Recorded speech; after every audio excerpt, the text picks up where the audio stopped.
पढ़िए। हम्म। सदैव सभ्यता के लिए साधारणतः 3 नामों का प्रयोग होता है। हम्म। सिंध सभ्यता, सिंधु घाटी की सभ्यता और सभ्यता। हम्म। हड़प्पा सभ्यता की खोज वर्ष 1921 में भारतीय पुरातत्व सर्वेक्षण विभाग के महानिदेशक सर जॉन मार्शल के निदेशक राय बहादुर दयाराम साहनी ने किया था। पहले सैंधव सभ्यता के लिए साधारणतः 3 नामों का प्रयोग होता है, लेकिन में एक 4 नाम और भी बता, सरस्वती की सभ्यता के नाम से भी जानते हैं, ठीक है।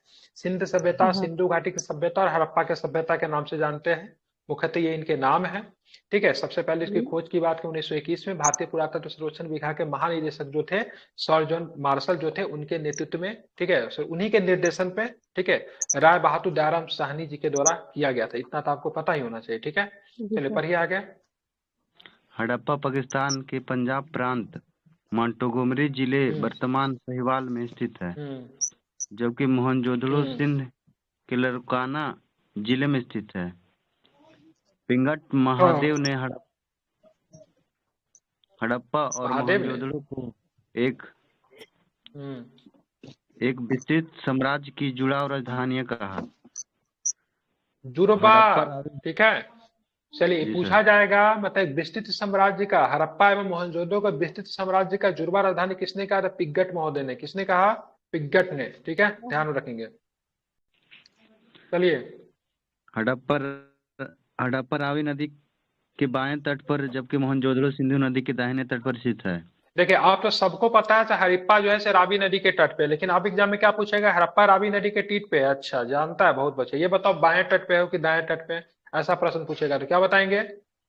बाएं तट पे। दाएं तट। ठीक है, बाएं पे है हड़प्पा, ठीक है। मोहनजोदड़ो किधर है? मोहनजोदड़ो सिंधु के दाहिने तट पे। दाहिने तट पे है, ठीक है। तो ऐसे प्रश्न भी अब एग्जाम में आ दाहिने तट पे। सकते हैं, ठीक है। तो इसको आपको ध्यान रखें, बाएं और दाहिने करके दिक्कत नहीं होना चाहिए, ठीक है। चलिए। जॉन मार्शल ने सर्वप्रथम इस सभ्यता को सिंधु सभ्यता नाम दिया था। ठीक है। रेडियो कार्बन 14C14 जैसी नवीन विश्लेषण पद्धति के द्वारा हड़प्पा सभ्यता की तिथि 2300 ईसा पूर्व से 1700 ईसा पूर्व मानी गई है, जो सर्वाधिक मान्य तिथि है।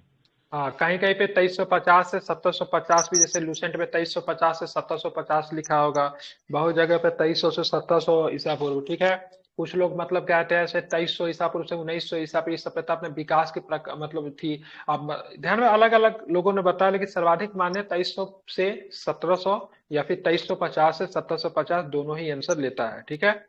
बात करेंगे सभ्यता अपने, ठीक है, अपने बात करेंगे सभ्यता अपने विकास पे कब पे थी? तो 2300 ईसा पूर्व से लेके 1900 ईसा पूर्व, ठीक है, जो कि 400 वर्षों का जो क्रम जो था वो अपने एकदम प्रकाष्ठा पे थी, अपने चरम पे था, ठीक है। ध्यान रखें। अब पूछेगा ये सभ्यता किसके समकालीन थी? तो मोसोपोटामिया की सभ्यता और मिस्र की सभ्यता के समकालीन थी, ठीक है। कभी कभी इसमें देता नहीं है। तो सिंधु घाटी सभ्यता किसके समकालीन नहीं थी? तो चीन के सभ्यता के समकालीन नहीं थी। यही आंसर देता, चीन। मेसोपोटामिया की सभ्यता जो दजला और फुरात नदी के किनारे विकसित हुआ था। किस नदी के किनारे? याद रखे नदी का नाम, दजला और फुरात नदी के किनारे, ठीक है। मेसोपोटामिया का सभ्यता जो था ना, आधुनिक ईरान इराक का जो इलाका जो है ना, ईरान इलाक, वहां पे थी। मिस्र की सभ्यता जो थी किस नदी के किनारे विकसित हुई? मिस्र की सभ्यता तो नाइल नदी के, ठीक है, नाइल नदी के किनारे, नील नदी के किनारे आपका मिस्र की सभ्यता जो थी विकसित होती है, ठीक है। ध्यान में रखेंगे। विभिन्न विद्वानों ने संगम सभ्यता की तिथि का निर्धारण बहुत तरीके से किया। जैसे मार्शल साहब ने बोला भाई साहब 3250 से 2750, मैके ने बोला से 2800 लेके 2550, माइक बंद कीजिए। माधव स्वरूप वत्स ने बोला 3500 से लेके 2500, गाइड ने बताया से 2350 से 1700, व्हीलर ने बताया से भाई साहब 2500 लेके 1700, फेयर सर्विस ने बताया से 2000 से लेके 1500 ईसा पूर्व। लेकिन आपको क्या ध्यान में रखना है? 2300 से लेके कितने ना, 2300 से लेके 1700 ईसा पूर्व जो है ये ठीक ठाक है, ठीक है, ये ठीक ठाक है, ठीक है। या फिर 2350 से 1750, ठीक है, ध्यान में रखेंगे। एक जॉन मार्शल का याद कर लीजिए, क्योंकि ये जो था निर्देशक था, डायरेक्टर था, उसने बोला था 3250 से 2700 ईसा पूर्व ने बताया था, ठीक है। कितने बताया था? 3250 से लेके 2700 ईसा पूर्व। बाकी इतना टेंशन लेने की जरूरत नहीं है। आप देखेंगे अब तक इस सभ्यता का अवशेष कहाँ कहाँ मिला है, तो पाकिस्तान में मिला है, पाकिस्तान में भी एक पंजाब है, पाकिस्तान में पंजाब, सिंध, बलूचिस्तान में मिला है, ठीक है। भारत में कहाँ मिला था, भारत में पंजाब में मिला है, गुजरात में मिला है, राजस्थान में मिला है, हरियाणा में मिला है, पश्चिमी उत्तर प्रदेश में मिला है, जम्मू कश्मीर में मिला, पश्चिमी महाराष्ट्र में पाया जा चुका है। अगर पूछेंगे इस सभ्यता का सर्वाधिक पश्चिमी स्थल कौन था, तो पश्चिमी सबसे पश्चिम में कौन था, तो सुदका गेंडोर था। कौन था, सुदका गेंडोर जो था कि बलूचिस्तान में पड़ता था, सबसे पश्चिमी। सबसे पूर्वी पुरास्थल की बात करें, आलमगीरपुर था, जो कि मतलब पश्चिमी उत्तर प्रदेश में पड़ता था, जो कि किस नदी के किनारे, हिंडन नदी के किनारे था, जिला जिला मेरठ पड़ता है, ठीक है। इस सुदका गेंडोर जो था सबसे पूर्वी सबसे पश्चिमी स्थल किस नदी के किनारे था, बताएंगे, नदी का नाम बताएंगे जरा हमें। हिंडन नदी। हिंडन नदी तो मेरठ में था, दास्क नदी के किनारे, किस नदी के किनारे है, दास्क नदी के किनारे, ठीक है। उत्तरी पुरास्थल की बात करें, मांडा था, जो कि जम्मू कश्मीर पड़ता है, जो कि मतलब चिनाब नदी के किनारे था। किस नदी के किनारे है, चिनाब नदी के। दक्षिणी पुरास्थल की बात करेंगे, गोदावरी नदी के किनारे, महाराष्ट्र में पड़ता था, ठीक है। ये सारे फैक्ट आपको ध्यान में रखने हैं,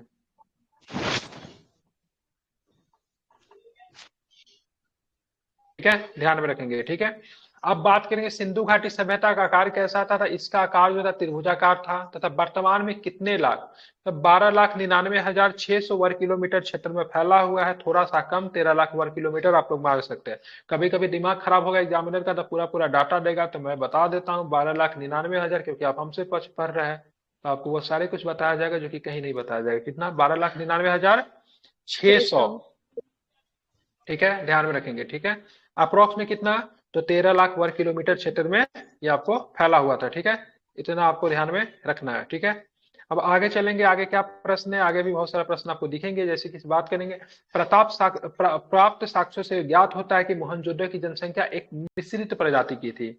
कैसी प्रजाति की थी, मिश्रित प्रजाति की। तो मुख्यतः यहाँ पे 4 प्रजाति के लोग आपको दिखते थे, जिनमें से प्रोटो ऑस्ट्रेलियाइड, जिसको प्रोटो ऑस्ट्रेलियाइड को काकेशियन कहते थे। कौन सा बोलते थे, काकेशियन। काकेकस पर्वत है ना, जो एशिया और यूरोप के बीच में सीमा बनाता है, काकेकस पर्वत, काकेकस ही ना सीमा बनाता है एशिया और यूरोप के बीच में, उसको भूमध्य सागरीय, अल्पाइन और, ठीक है, मंगोलियाइड जो थे, यहाँ के मुख्य मतलब क्या थे, प्रजाति थे। 4 प्रकार के प्रजाति थे।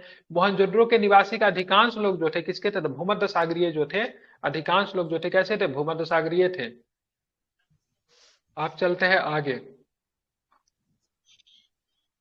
अब यहाँ पे देखेंगे कुछ फैक्ट वगैरह है, ठीक है। सिंधु घाटी सभ्यता के संस्थापकों के संबंध में विभिन्न विद्वानों का विचार।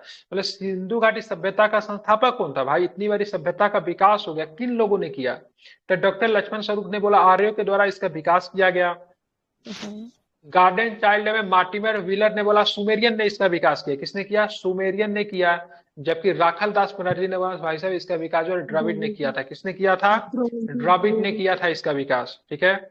सिंधु घाटी के जिन नगरों की खुदाई की गई उन्हें निम्नलिखित वर्गों में वर्गीकृत किया जा सकता। पहला केंद्रीय नगर, दूसरा जो था तटीय नगर, और तीसरा जो था पतन, तटीय नगर और पतन, और चौथा जो था नगर एवं तीसरा जो था नगर एवं कस्बे था, ठीक है।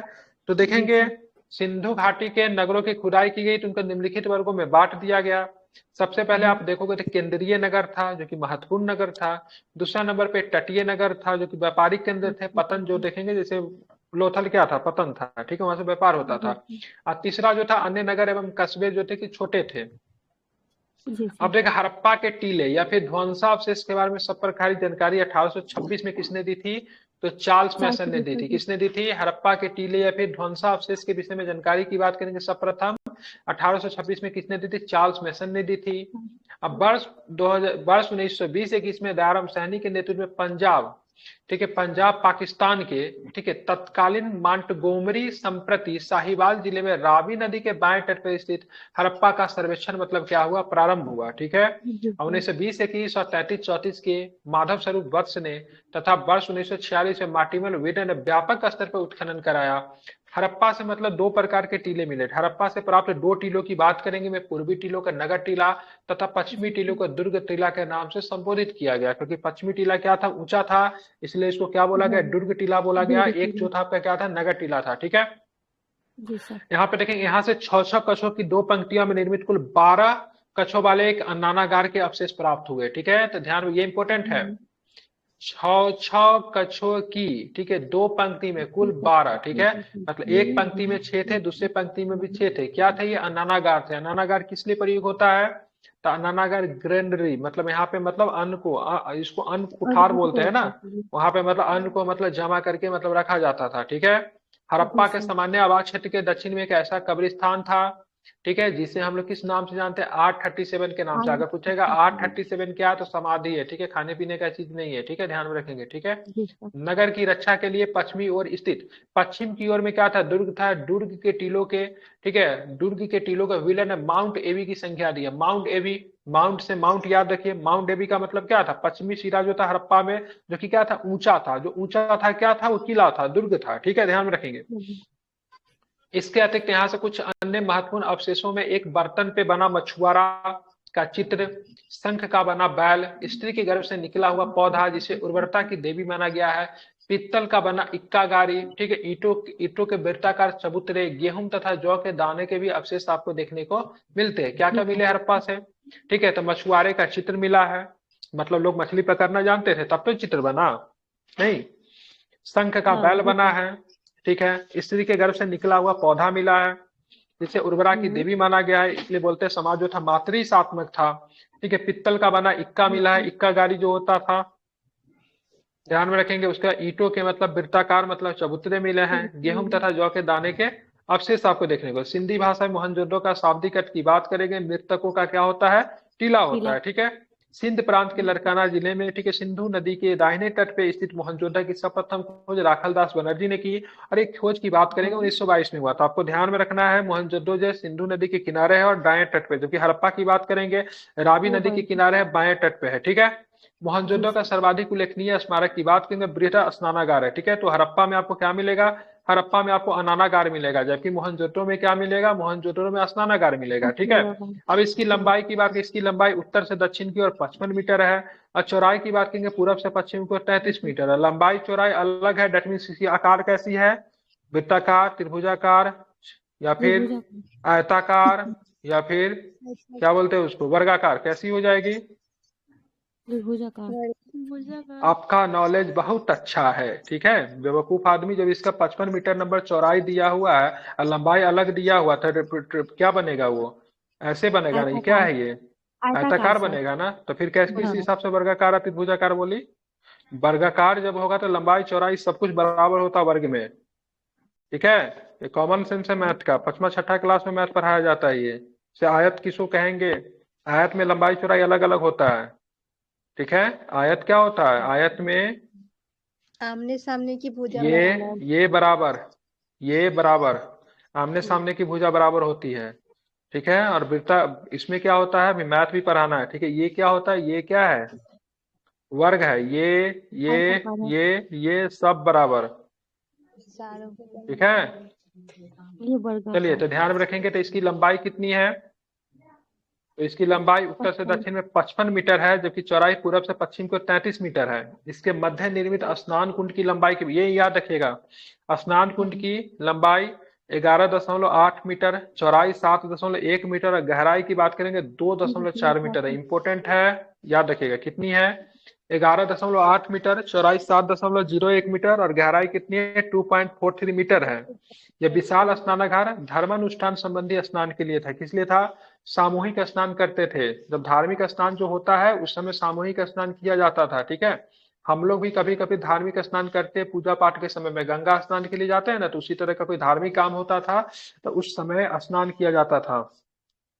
मार्शल महोदय ने तत्कालीन विश्व का एक आश्चर्यजनक निर्माण कहा है, ठीक है। सिंधु सभ्यता का अभिलेख में युक्त मोहरे सर्वाधिक मोहनजोदड़ो से ही आपको देखने को मिलती है, ठीक है। ये इंपॉर्टेंट क्यों था? क्योंकि यहाँ पे बहुत अच्छे तरीके से इसको पक्के ईंटों से बनाया गया था। उसके बाद पानी इधर से उधर ना जाए, उसको सीमेंट से बहुत अच्छे से, कंक्रीट से उसको मतलब वो सारे कुछ कर दिया गया था, ठीक है। ये सब कुछ किया गया था, इसलिए मतलब आधुनिक विश्व का बात करेंगे तो बहुत ही सुंदर मतलब क्या है, एग्जाम्पल है ये, ठीक है।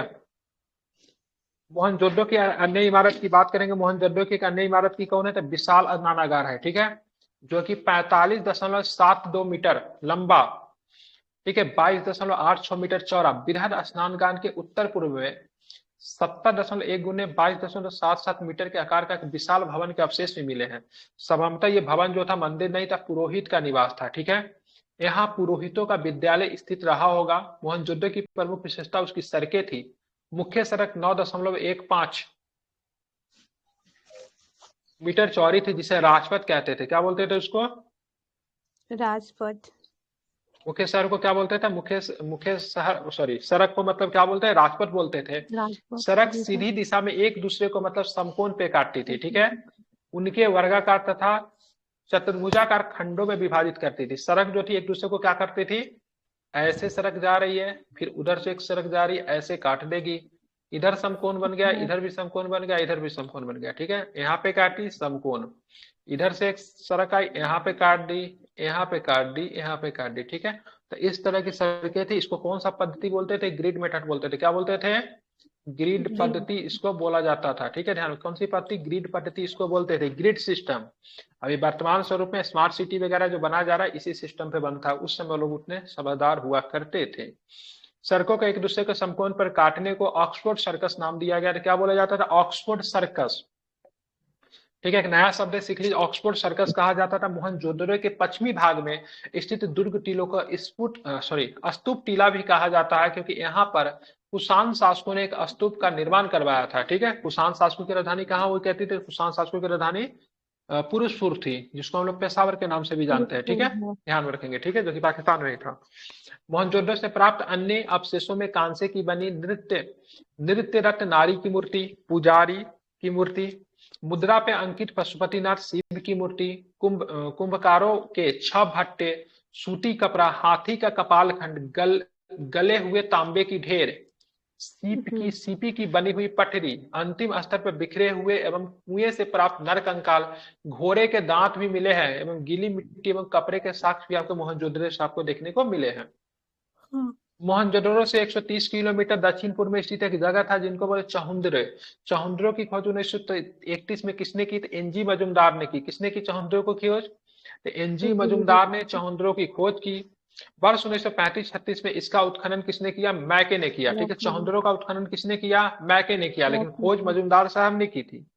यहाँ पे संदर्भ संस्कृति के अतिरिक्त प्राक संस्कृति, ठीक है, जो झुकर और आखर, झुकर और मतलब क्या बोलते हैं, झाकर संस्कृति कहते हैं, उसके भी अवशेष देखने को मिले। अब प्राक संस्कृति क्या होता है? तो संदर्भ सभ्यता से पहले का जो कल्चर जो था उसको प्राक बोलते हैं। ठीक है, प्राक। ठीक है, क्या बोलते हैं उसको? प्राक बोलते हैं। तो प्राक जो झुकर और झांग, प्राक का मतलब बाद में होता है कि पहले होता है? कंफ्यूज कर रहा हूँ मैं। बाद, पहले और बाद में कि पहले? प्री हिस्टोरिक पहले होता है। पहले होता है, हाँ पहले होता है, ठीक बता रहा है। ठीक है, तो यहाँ से आप देखोगे चहुंदरों से संदर्भ संस्कृति का, प्राक हड़प्पा संस्कृति के भी आपको स्थल मिलेंगे, जिसको झुकर और झाकर झुकर और झांगर संस्कृति भी कहते थे। संभवतः यह एक औद्योगिक केंद्र था, क्योंकि यहाँ पे मणिकारी, मुहर बनाने, भार के, ठीक है, बटखरे बनाने का काम होता था। मैके ने यहाँ मनका बनाने का कारखाना, बीड फैक्ट्री, ठीक है, तथा भट्टी प्राप्त हुई। मनका का क्या होता था? मोती वगैरह बनता था, गला वगैरह पहनते थे। ठीक है, तो ये मनका बनाने का कारखाना जो कहाँ से मिला है? चहुंदरों से मिला है। कहाँ से मिला है? चहुंदरों से मिला। औद्योगिक शहर था, मुख्यतः उद्योग वगैरह के काम यहाँ से होते थे। ठीक है, यहाँ से प्राप्त अवशेषों में प्रमुख अलंकृत हाथी, खिलौने व कुत्ते को बिल्ली का पीछा करते हुए पदचिन्ह, ये कई बार पूछा है। ठीक है, कहाँ से मतलब एक पदचिन्ह मिला है जहाँ पे बिल्ली कुत्ता का पीछा कर रहा है? चहुंदरों से। बिल्ली कुत्ता का नहीं, कुत्ता बिल्ला के पीछा कर रहा है। ठीक है, ध्यान रखेंगे। और साथ में यहाँ पे सौंदर्य प्रसाधन में लिपस्टिक वगैरह भी मिला, मेकअप बॉक्स मिला है। ठीक है, मतलब लोग यहाँ पे मेकअप करना जानते थे। मुख्यतः क्या मिला है? लिपस्टिक मिला है। ठीक है, ध्यान में रखेंगे। चहुंदरों एकमात्र मेकअप केवल पुरुष, महिला ही नहीं करते थे, उस समय पुरुष भी मेकअप करते थे। ठीक है, हाँ, दोनों मेकअप करते थे। महिलाएं की बाल बड़ी नहीं होती थी, पुरुष भी बड़े बड़े बाल मतलब रखते थे। ठीक है, ध्यान में रखेंगे। चहुंदरों एकमात्र पूरा स्थल है जहां से वर्गाकार ईंटें मिली। यहाँ की ईंटें कैसी? चहुंदरों का ईंटें कैसी है? वर्गाकार। ठीक है, यहाँ से किसी प्रकार का दुर्ग अवशेष आपको नहीं देखने को मिलता। ठीक है, अब आते हैं भारत में। ठीक है, ध्यान रखेंगे। अब आते हैं भारत में। ठीक है, चहुंदरों कहाँ पे पड़ता है? चहुंदरों चहुंदरों कहाँ पड़ता है? पाकिस्तान में। चहुंदरों भी पाकिस्तान में ही है। अब चलेंगे गुजरात में। गुजरात के अहमदाबाद जिले में भोगवा नदी के स्थित एक लोथल की खोज सर्वप्रथम R.S. राव ने की थी। सागर तट पे स्थित एक पश्चिमी एशिया के व्यापार के लिए एक प्रमुख बंदरगाह था। क्या था? लोथल क्या था? एक प्रमुख बंदरगाह था, क्योंकि नदी तो है ही। क्योंकि कोई भी सभ्यता विकसित होगी किसके किनारे विकसित होगी? नदी के किनारे विकसित होंगे। समुद्र से आप क्या कर लोगे? व्यापार कर लोगे, लेकिन समुद्र का पानी पी सकते हो? खाना बना सकते हो? खेती कर सकते हो? नहीं कर सकते ना। तो इसलिए समुद्र से आप क्या कर सकते हो? केवल व्यापार कर सकते हो, ठीक है। लेकिन आपको जीने के लिए पानी की आवश्यकता होगी, कहां से मिलेगा? नदी से मिलेगा ना। तो कोई भी स्थल भले ही समुद्र के तट पे हो, लेकिन कहीं ना कहीं उसके आसपास नदी भी होगी। इसी तरह भोगवा नदी और समुद्र दोनों था आपको गुजरात में। कौन से? लोथल के गुजरात में दोनों था, ठीक है। ध्यान में, नगर योजना तथा अन्य भौतिक वस्तुओं के आधार पर लोथल एक लघु हड़प्पा या फिर लघु मोहनजोदड़ो का नगर प्रतीत होता है। यहाँ से फारस की मुद्रा मिली है। शील और पक्के रंग के पात्र भी प्राप्त हुए, जिसे पता चलता है कि इसका व्यापार फारस के साथ भी होता रहा होगा। लोथल में गढ़ी तथा नगर दोनों एक रक्षा प्राचीर से घिरे हुए हैं। लोथल की सबसे प्रमुख विशेषता क्या है? Dock yard. डॉक यार्ड समझते हैं, जिसको बंदरगाह बोलते हैं, जहां पे जहाज आकर रुकती थी। पिछला बार आप ही लोग ने बताया था बंदरगाह मतलब बंदरों का समूह, ठीक है। क्या होता है? डॉक यार्ड होता है, जहां पे जहाज आके रुकता है, उसको मतलब डॉक यार्ड बोलते हैं, बंदरगाह बोलते हैं, गोदी बोलते हैं, ठीक है। यहाँ से मिला है। यहाँ से प्राप्त अन्य महत्वपूर्ण अवशेष में धान, चावल और बाजरे का भी साक्ष्य मिला है। फारस की मुहर मिली है। घोड़े की लघु वृन्द मूर्ति मिली है। 3 युगल समाधि मिली है, ठीक है। 3 युगल समाधि कहाँ से मिला है? यहीं से आपको मिला लोथल है, ठीक से। है। कहाँ से? लोथल से, ठीक है। लोथल। अब आते कालीबंगा। कालीबंगा राजस्थान के हनुमानगढ़, पूर्व में हनुमानगढ़ जिला गंगानगर का भाग था, ठीक है। इस स्थल की खोज अमलानंद घोष ने की थी, लेकिन 1961 में बीबी लाल और बीके थापर ने उत्खनन आरंभ किया। अभी बीबी लाल का मृत्यु भी हो गया, पद्म भूषण से सम्मानित थे। करंट में पढ़ा होगा आप लोगों ने। यहाँ पूर्वी और पश्चिमी टीला अलग अलग सुरक्षा प्राचीर से घिरे थे। यहाँ पे पश्चिमी दिशा में स्थित दुर्ग वाले टीले पे संदर्भ सभ्यता के नीचे प्राक संदर्भ संस्कृति के पूरा अवशेष प्राप्त हुए हैं। मोहनजोदड़ो के भवन पक्की ईंटों के बने थे, जबकि कालीबंगा के भवन कच्ची ईंटों से बने थे। इंपॉर्टेंट है, कालीबंगा के भवन जो थे किस प्रकार के ईंटों से बने थे? कच्ची ईंटों से बने थे। जबकि मोहनजोदड़ो के भवन की बात करेंगे, पक्की ईंटों के बने थे, ठीक है। आगे चलेंगे तो आगे क्या प्रश्न है वो भी देखेंगे। पक्की ईंटों का प्रयोग केवल नालियों, ठीक है, कुओं एवं स्नान घर बनाने के लिए, ठीक है, में ही किया गया है। यहाँ से जूते हुए खेल के साक्ष्य मिले। कहाँ से? कालीबंगा से जूते हुए मतलब खेत के साक्ष्य मिले, जिसकी जुताई आरी तिरछी की गई।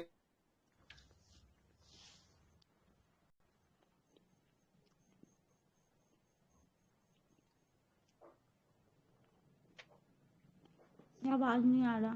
नहीं आ रही है सर, लगता है सर नहीं दे रही है।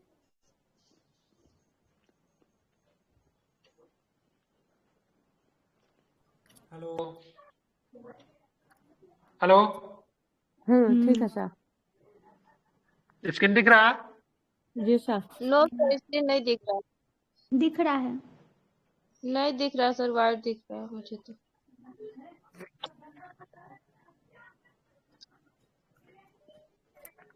कहाँ तक पढ़ाए थे?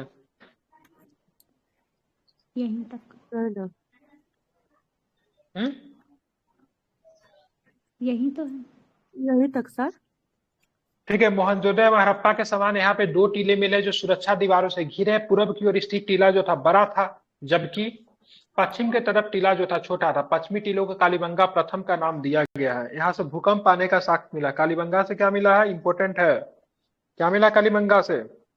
भूकंप आने का साक्ष्य जो है कालीबंगा से मिला है, ठीक है। ध्यान में रखें। दुर्ग तथा गढ़ी वाले टीले के दक्षिणी अधभाग में, ठीक है, 5 या 6 कच्ची ईंटों के चबूतरे बने थे।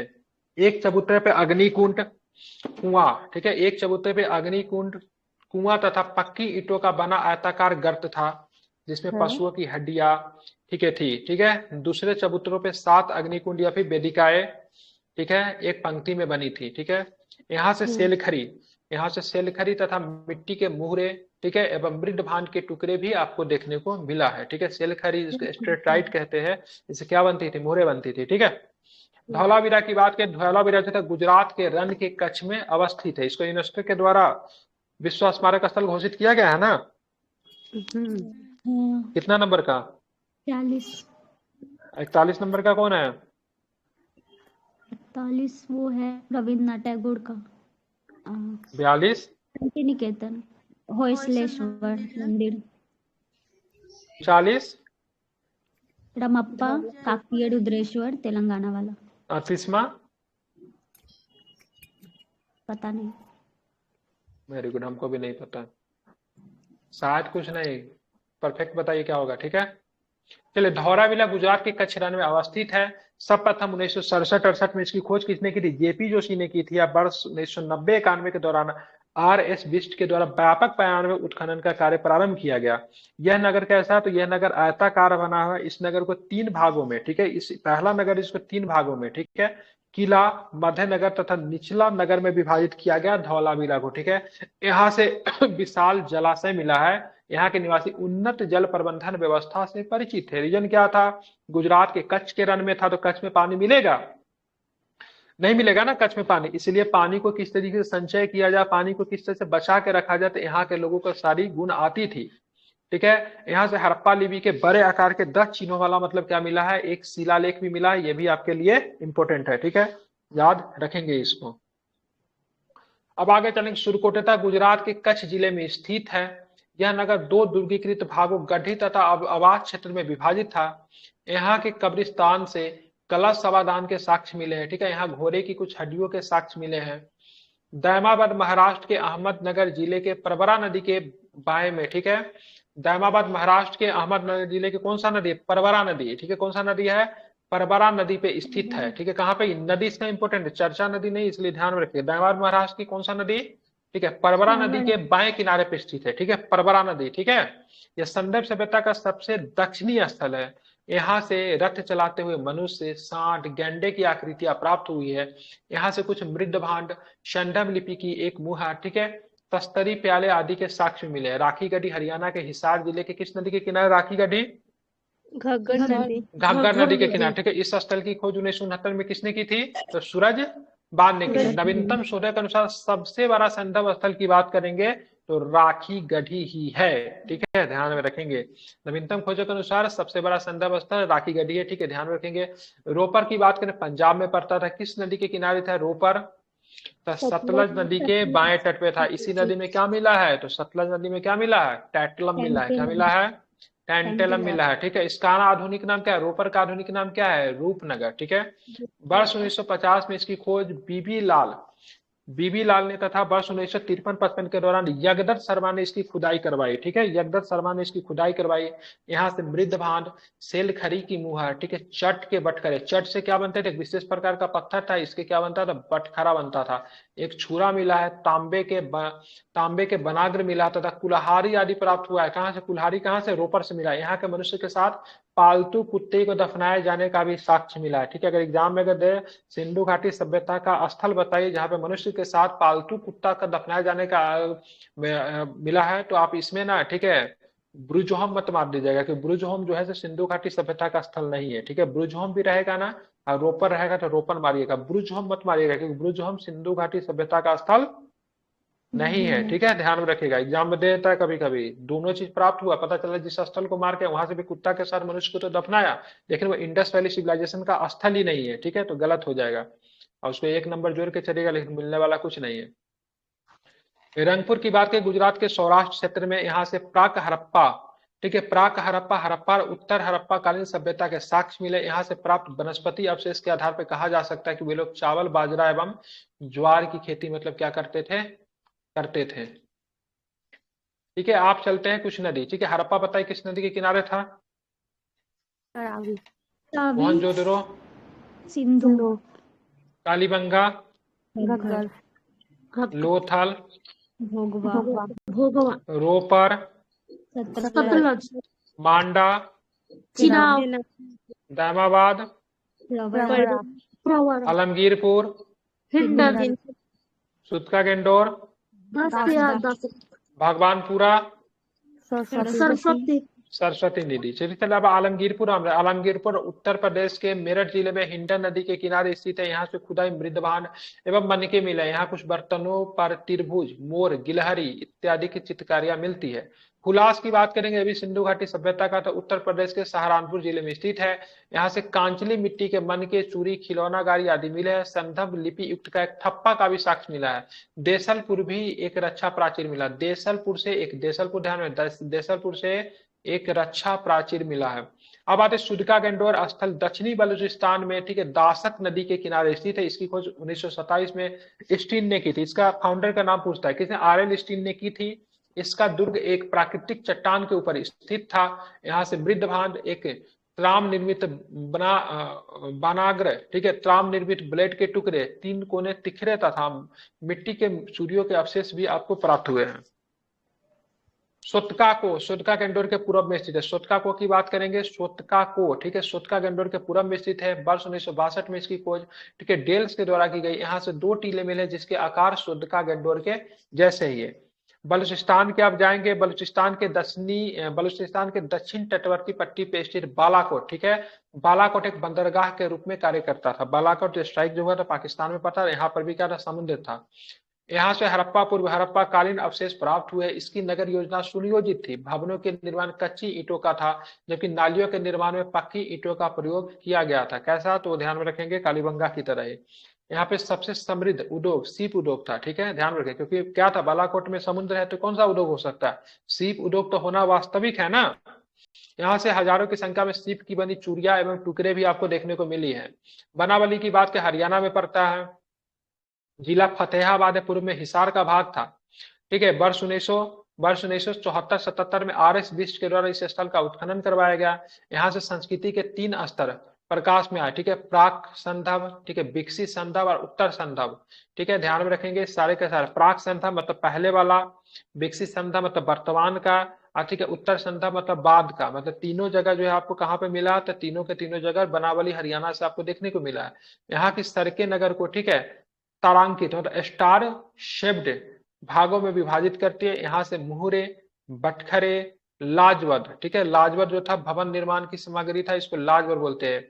कार्नेलियन जो था विशेष प्रकार का पत्थर था जिसे मनके बनाते थे, ठीक है। हल की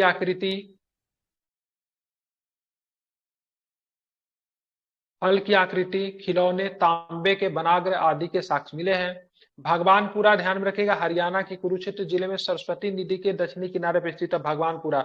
यह भी इंडस वैली सिविलाइजेशन के स्थल थे। JP जोशी ने इसका उत्खनन करवाया था। यहाँ से प्राप्त प्रमुख अवशेषों में सफेद, काले तथा आसमानी रंग की कांच की चूड़ियां है, ठीक है, तांबे की चूड़ियां, कांच की मिट्टी के चित्रित मनके आदि यहीं से मिला। कहाँ से? भगवानपुरा। यह सिंधु घाटी सभ्यता का स्थल है, राजस्थान में भगवानपुरा है, ठीक, सॉरी कहाँ पे भगवानपुरा? हरियाणा, ठीक है, ध्यान में रखेंगे, ठीक है, कहाँ पे? हरियाणा में, ठीक है। अब आ गया थे मांडा, माइक बंद कीजिए। मांडा की बात करेंगे। मांडा जम्मू कश्मीर में चेनाब नदी के किनारे स्थित था। वर्ष 1982 में उसका उत्खनन JP जोशी तथा मधुबाला के द्वारा करवाया गया था, ठीक है। उत्खनन से यहाँ 3 सांस्कृतिक स्थल प्राप्त हुए, प्राक, विकसित संदर्भ और उत्तरकालीन संदर्भ, ठीक है, तीनों आपको यहाँ से आपको देखने को मिले हैं, ठीक है। यहाँ से मिट्टी के ठिकरे, हड्डी के नुकीले बानग्र, ठीक है, चट ब्लेड, कांसे निर्मित पेचदार पिन तथा आधी अधूरी मुहर आदि के अवशेष भी प्राप्त हुए हैं। उत्तर प्रदेश के बागपत जिले में बरोट तहसील में सोनौली नामक हड़प्पन पुरास्थल पे क्रमशः 125 मानव का समाधान प्राप्त हुए। अपने डिस्कवरी चैनल का एक सोनौली के ऊपर क्या था, क्या लिखा? वॉरियर ऑफ सोनौली नाम से मतलब एक आपको देखने को मिला था ना, आपने देखा होगा, क्या बोलते हैं उसको, क्या बोले, डॉक्यूमेंट्री में आप लोगों ने देखा होगा वॉरियर ऑफ सोनौली के बारे में, डिस्कवरी चैनल पे आपको देखी होगी, या फिर मतलब आपको यूट्यूब पे भी आपको दिख जाएगा, जहाँ पे 125 मानव समाधान एक जगह पे ही है, ठीक है। मतलब माना जा सकता है वॉरियर क्लास के लोग रहे होंगे, ठीक है, जिनकी दिशा उत्तर दक्षिण में है। मिस्र की सभ्यता का विकास नील नदी की द्रोणी में हुआ, ठीक है, ध्यान रखेंगे।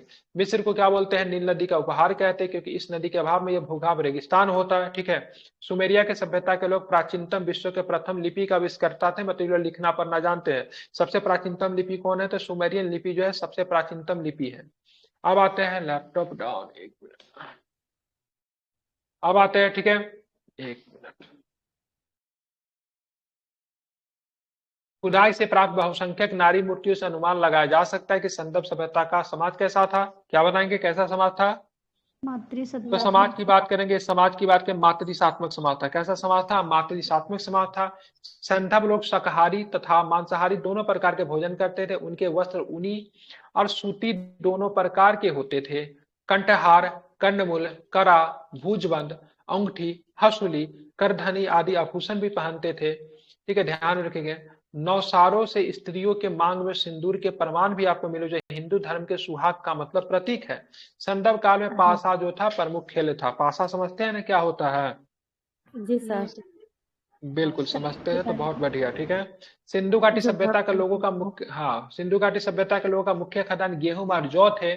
रंगपुर से धान की सूची तथा लोथल से चावल के अवशेष आपको देखने को मिले हैं। लोथल से वृत्ताकार चक्की के 2 पार्ट मिले हैं। सिंधु सूती वस्त्रों के अवशेषों से निष्कर्ष निकाला जा सकता है कि यहाँ के निवासी कपास उगाना जानते थे। संभवतः कहा जाता है, ठीक है, संप्रथम संदर्भ निवासियों ने ही कपास की खेती को प्रारंभ किया है। ठीक है, ध्यान रखिएगा। भारत में कपास यूनान गई, जिसे यूनानी लोग हिंडन कहते थे, और इसी से आगे चल के सिंडन कहने लगे। सिंडन से पर गया सिंधु। ठीक है, सिंधु से परा हिंदू है, हिंदू से परा इंडिया। ठीक है, ध्यान में रखेंगे। ठीक है, चलिए, भारत के कपास की खेती का प्रारंभ 3000 ईसा पूर्व में किया गया, जबकि मिस्र में इसकी खेती 500 के वर्ष बाद 2500 ईसा पूर्व के लगभग शुरू की गई। हड़प्पा, मोहनजोदड़ो, कालीबंगा, सुरकोटता के स्थलों के कुबरदार ऊंट के जीवाश्म आपको देखने को मिले। हड़प्पा, मोहनजोदड़ो, कालीबंगा, सुरकोटता के स्थलों से कुबरदार ऊंट के जीवाश्म देखने को मिले हैं। सुरकोटता, लोथल, कालीबंगा से घोड़ों को मृण मूर्तियां, हड्डियां, जबरे आदि भी आपको प्राप्त होते हैं। ठीक है, कहाँ कहाँ से? सुरकोटता से, लोथल से, कालीबंगा से भी आपको देखने को मिला है। लेकिन एग्जाम में ज्यादातर प्रश्न सुरकोटता से ही लेता है। ठीक है, अगर नहीं रहे तो लोथल, कालीबंगा भी लगा दीजिएगा, गलत नहीं होगा। सिंधु सभ्यता का प्रमुख उद्योग वस्त्र उद्योग था। मोहनजोदड़ो से प्राप्त 2 तांबे के उपकरणों पर लिपटा हुआ सूती धागा एवं कपड़ा का प्राप्त हुआ है। ठीक है, मतलब लोग सीना, मतलब क्या बोलते हैं, उसको बुनना जानते थे। लोथल एवं चौहंदो से मनके बनाने का कार्य होता था। लोथल तथा बालाकोट सीप उद्योग के लिए प्रसिद्ध था। रीजन क्या था, क्यों ये सीप उद्योग के लिए प्रसिद्ध था? क्योंकि लोथल में भी समुद्र है और बालाकाट में भी समुद्र है। और सीप कहाँ मिलेगा? तो सीप आपको कहाँ पे मिलेगा? समुद्र में ही मिलेगा। ठीक है, कि दूसरे जगह मिलेगा? कहाँ मिलेगा? समुद्र में मिलेगा। आप चलते हैं इंडस वैली सिविलाइजेशन में सामान कहाँ, तांबा कहाँ से आता था? क्या बताएंगे, तांबा कहाँ से आता था? खेतरी एवं बलूचिस्तान से तांबा था। लाजवद कहाँ से आता? लाजवद बदखसा से आता था। बदखसा को अफगानिस्तान बोलते थे। ठीक है, लाजवद का प्रयोग क्या चीज में होता था? चूड़ी बनाने, भवन निर्माण में होता। चूड़ी नहीं। फिरोजा टीन कहाँ से आती थी? फिरोजा टीन ईरान से आता था। राजस्थान की से, ठीक है, अफगानिस्तान एवं ईरान से आता था। शीशा कहाँ से आता था? शीशा अफगानिस्तान और अजमेर, हिमालय से। गोमेद कहाँ से आता था? गोमेद गुजरात से। अब चलते हैं संदर्भ निवासियों का आंतरिक एवं बाह्य व्यापार उन्नत अवस्था में था। ठीक है, सिक्कों का प्रचलन नहीं था तथा क्रय विक्रय वस्तु विनिमय के द्वारा किया जाता था। ठीक है, जिसको बोलते तो कौन सा सिस्टम बोलते थे? Barter system. क्या बोलते हैं उसको? कुछ ऐसा ही बोला जाता है। जैसे आपको टमाटर है, मेरे पास गेहूं है, ठीक है, मैं आपको टमाटर दूंगा, आप मुझे गेहूं दोगे। ठीक है, ध्यान में रखेंगे। ठीक है, लोथल एवं मोहनजोदड़ो से हाथी दांत के बने तराजू के परले भी मिले हैं। ठीक है, कहाँ से? लोथल एवं मोहनजोदड़ो से। उनके बाट मुख्यतः घनाकार होते थे।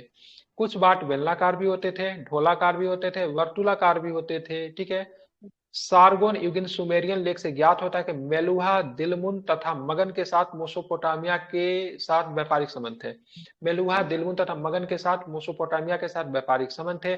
मेलुहा की पहचान किस शब्द से की? तो इसका सिंध क्षेत्र से मेलुहा की पसंद की गई है।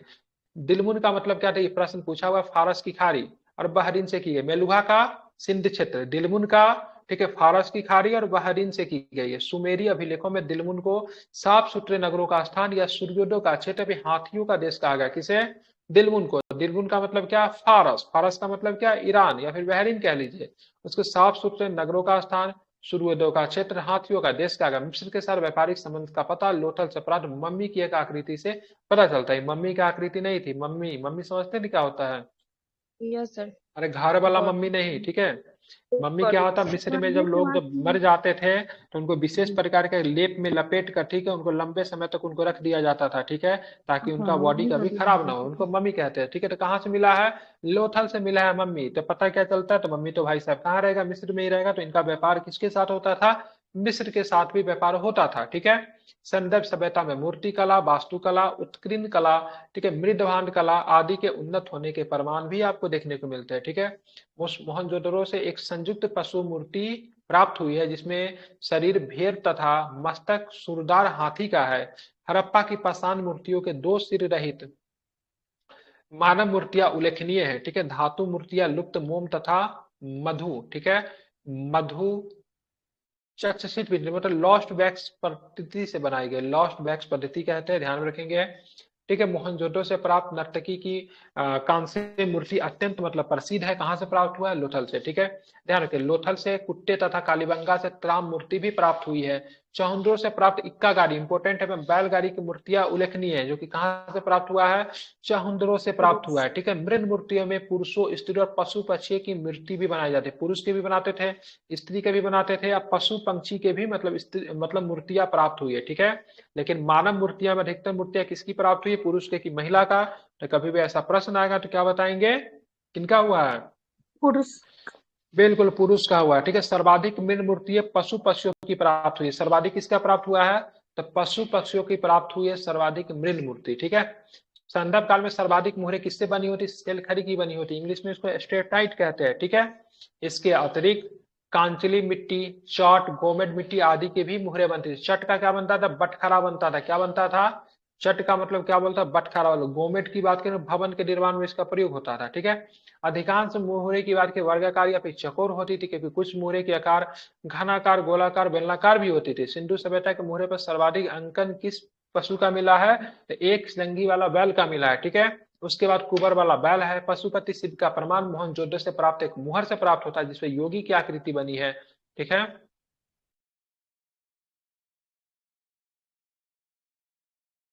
उस योगी के दाईं ओर बाघ, हाथी, ठीक है, ये इंपॉर्टेंट है। उस योगी के दाईं ओर बाघ, हाथी तथा बाईं ओर गैंडा भैंसा चित्रित है, ठीक है, ध्यान में रखेंगे, ठीक है। इससे पता चलता है पशु, पशुपति का नाथ मतलब पशुओं का स्वामी बताया गया है, ठीक है। और दो हिरन भी है, ठीक है। क्या क्या है वहां पे जानवर में? कौन कौन है? बाघ है, हाथी है, गैंडा है, भैंसा है। हिरन की संख्या, पैर के पास में दो हिरन है। क्या है? पैर के पास में क्या है? दो हिरन है, ठीक है। तो 5 प्रकार के जानवर आपको देखने को मिलता है, ठीक है। योगी के सिर पे एक त्रिशूल जैसा आभूषण है तथा इसके 3 मुख है, ठीक है। मार्शल महोदय ने इसे बोला था, भाई साहब ये जो है रुद्र भगवान शिव है, ठीक है, ध्यान में रखेंगे। चलिए आगे की बात करेंगे। संदर्भ मृदभांत का मुख्यतः लाल तथा गुलाबी रंग के थे। ये भी इंपॉर्टेंट क्वेश्चन है, ठीक है। अगर पूछेगा संदर्भ मृदभांत मुख्यतः किस रंग के थे, तो क्या बताएंगे? लाल। लाल तथा गुलाबी। जितना कहानी सुने हैं ना, सबका जवाब भी देना, आगे चल के बहुत सारे प्रश्न आने वाला है। कुछ मृद भांडों के लाल रंग से रंग कर काली रेखाओं से चित्रित बनाया गया है। कुछ बर्तनों पे मोर है, हिरन है, कछुआ है, मछली है, गाय, बकरा, पीपल, नीम, खजूर, केला आदि का अंकन भी आपको देखने को मिलता है बर्तनों पे, ठीक है। संदर्भ मृद भांडों में मर्तबान, कटोरे, तस्तरिया एवं थालियां प्रमुख है। स्त्री पुरुष दोनों आभूषण पहनते थे, जैसा कि पहले बताया। सोने चांदी के अतिरिक्त, ठीक है, हाथी दांत, शंख आदि के भी आभूषण तैयार किए जाते थे। संदर्भ सभ्यता में मातृ देवी की पूजा प्रमुख रूप से होती थी। हड़प्पा से प्राप्त एक स्त्री के मूर्ति से उसके गर्भ से निकलता एक पौधा दिखाया गया है। संभवतः यह देवी धरती की मूर्ति थी जिसे लोग उर्वरता की देवी समझते थे तथा इसकी पूजा उसी तरह से करते थे जिस प्रकार मिस्र के लोग नील नदी की देवी, ठीक है, आईसीसिस कौन थी? नील नदी की देवी थी, उनका भी पूजा किया जाता था। मातृ देवी एवं शिव की पूजा के अतिरिक्त संदर्भ निवासी पशु की पूजा, पंक्षी की पूजा, वृक्ष की पूजा, ठीक है। एक पंक्षी का भी पूजा करते जिसका नाम था पाकथा नामक पंछी का भी पूजा करते थे। सांप का भी पूजा होता था। मतलब प्राकृतिक पूजक थे। सिंपल शब्दों में कहे तो क्या कहेंगे? प्राकृतिक पूजक थे, ठीक है। लोथल कालीबंगा में बनावली के पुरास्थलों से अग्निकुंड तथा यज्ञ वेदियों के साक्ष्य मिले, ठीक है। यज्ञ वेदी को फायर अल्टर बोलते थे, ठीक है। उत्तर दक्षिण दिशा में शव दफनाने की प्रथा प्रचलित थी, किंतु इसके अपवाद भी मिले। उत्तर दक्षिण दिशा में शव दफनाने की प्रथा प्रचलित थी। कालीबंगा में शव दक्षिण उत्तर में, रोपर में पश्चिम पूर्व में तथा लोथल में पूर्व पश्चिम दिशा में प्राप्त हुए हैं। आंशिक समाधारण के उदाहरण बहावलपुर से प्राप्त हुए। कहाँ से? आंशिक समाधिकरण का, ठीक है, आंशिक समाधिकरण का उदाहरण कहाँ से मिला? बहावलपुर से मिला है, ठीक है।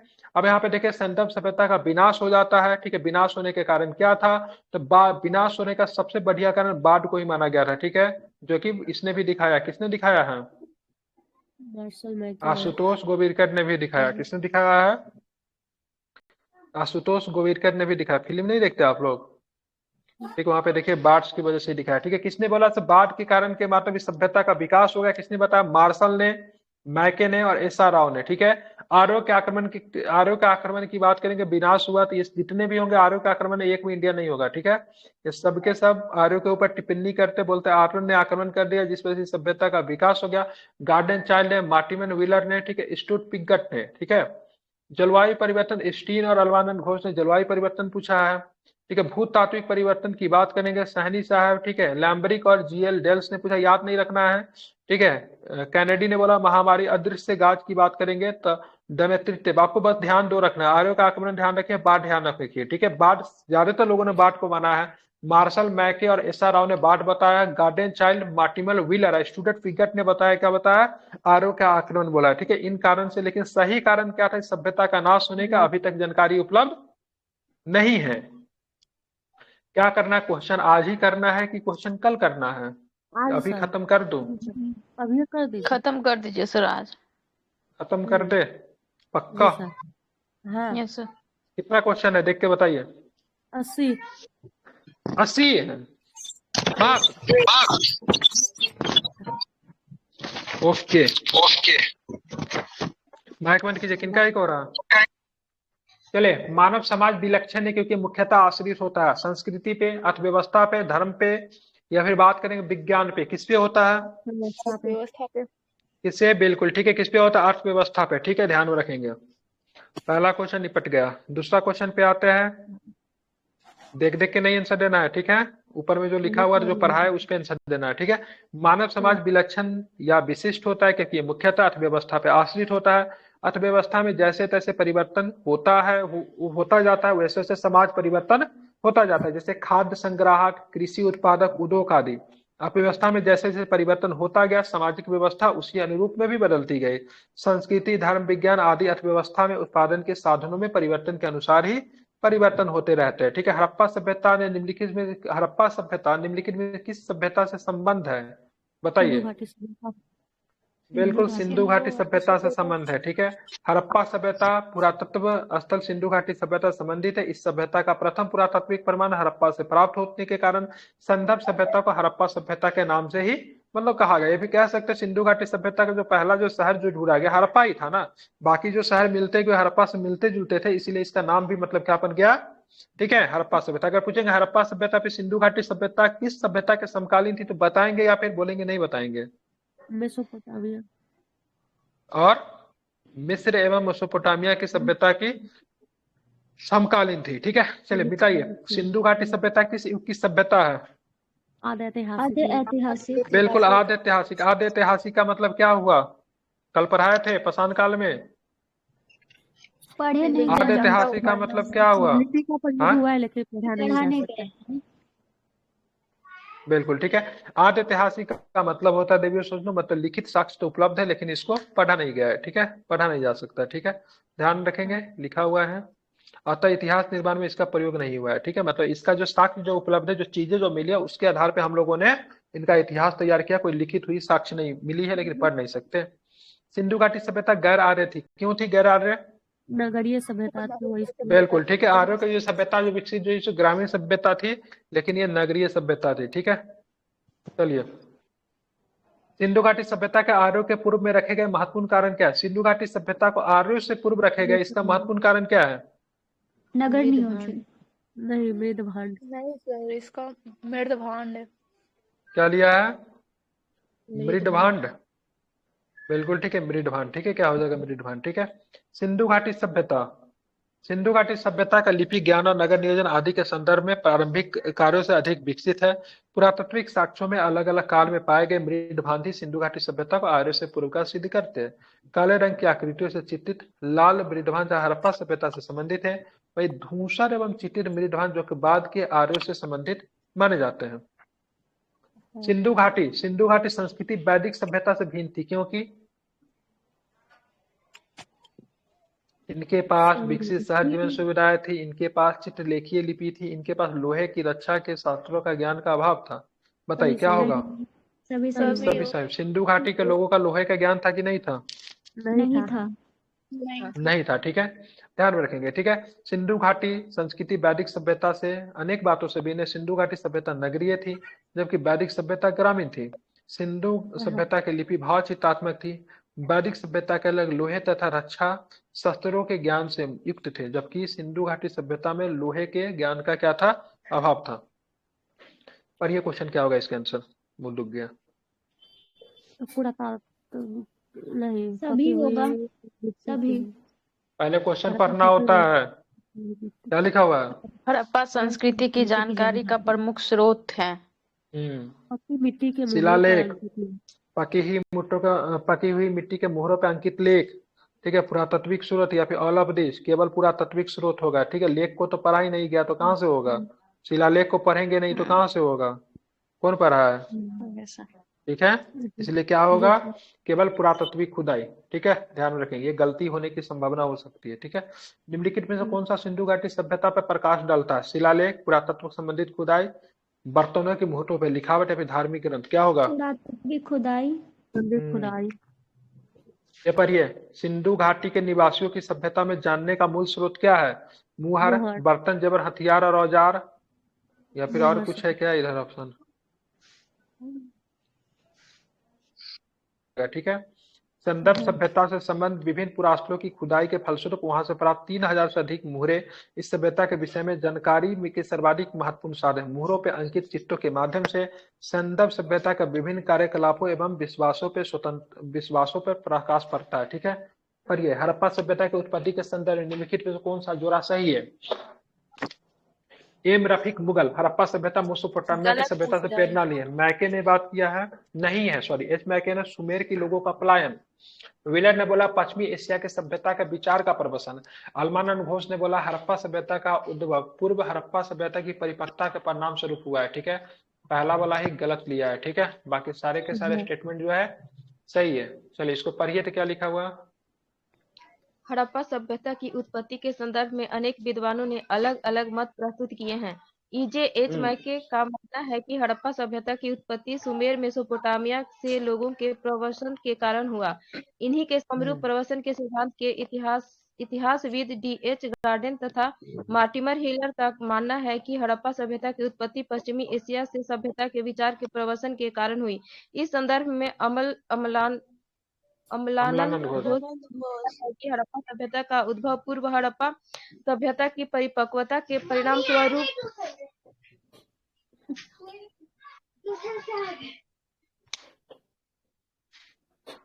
Next,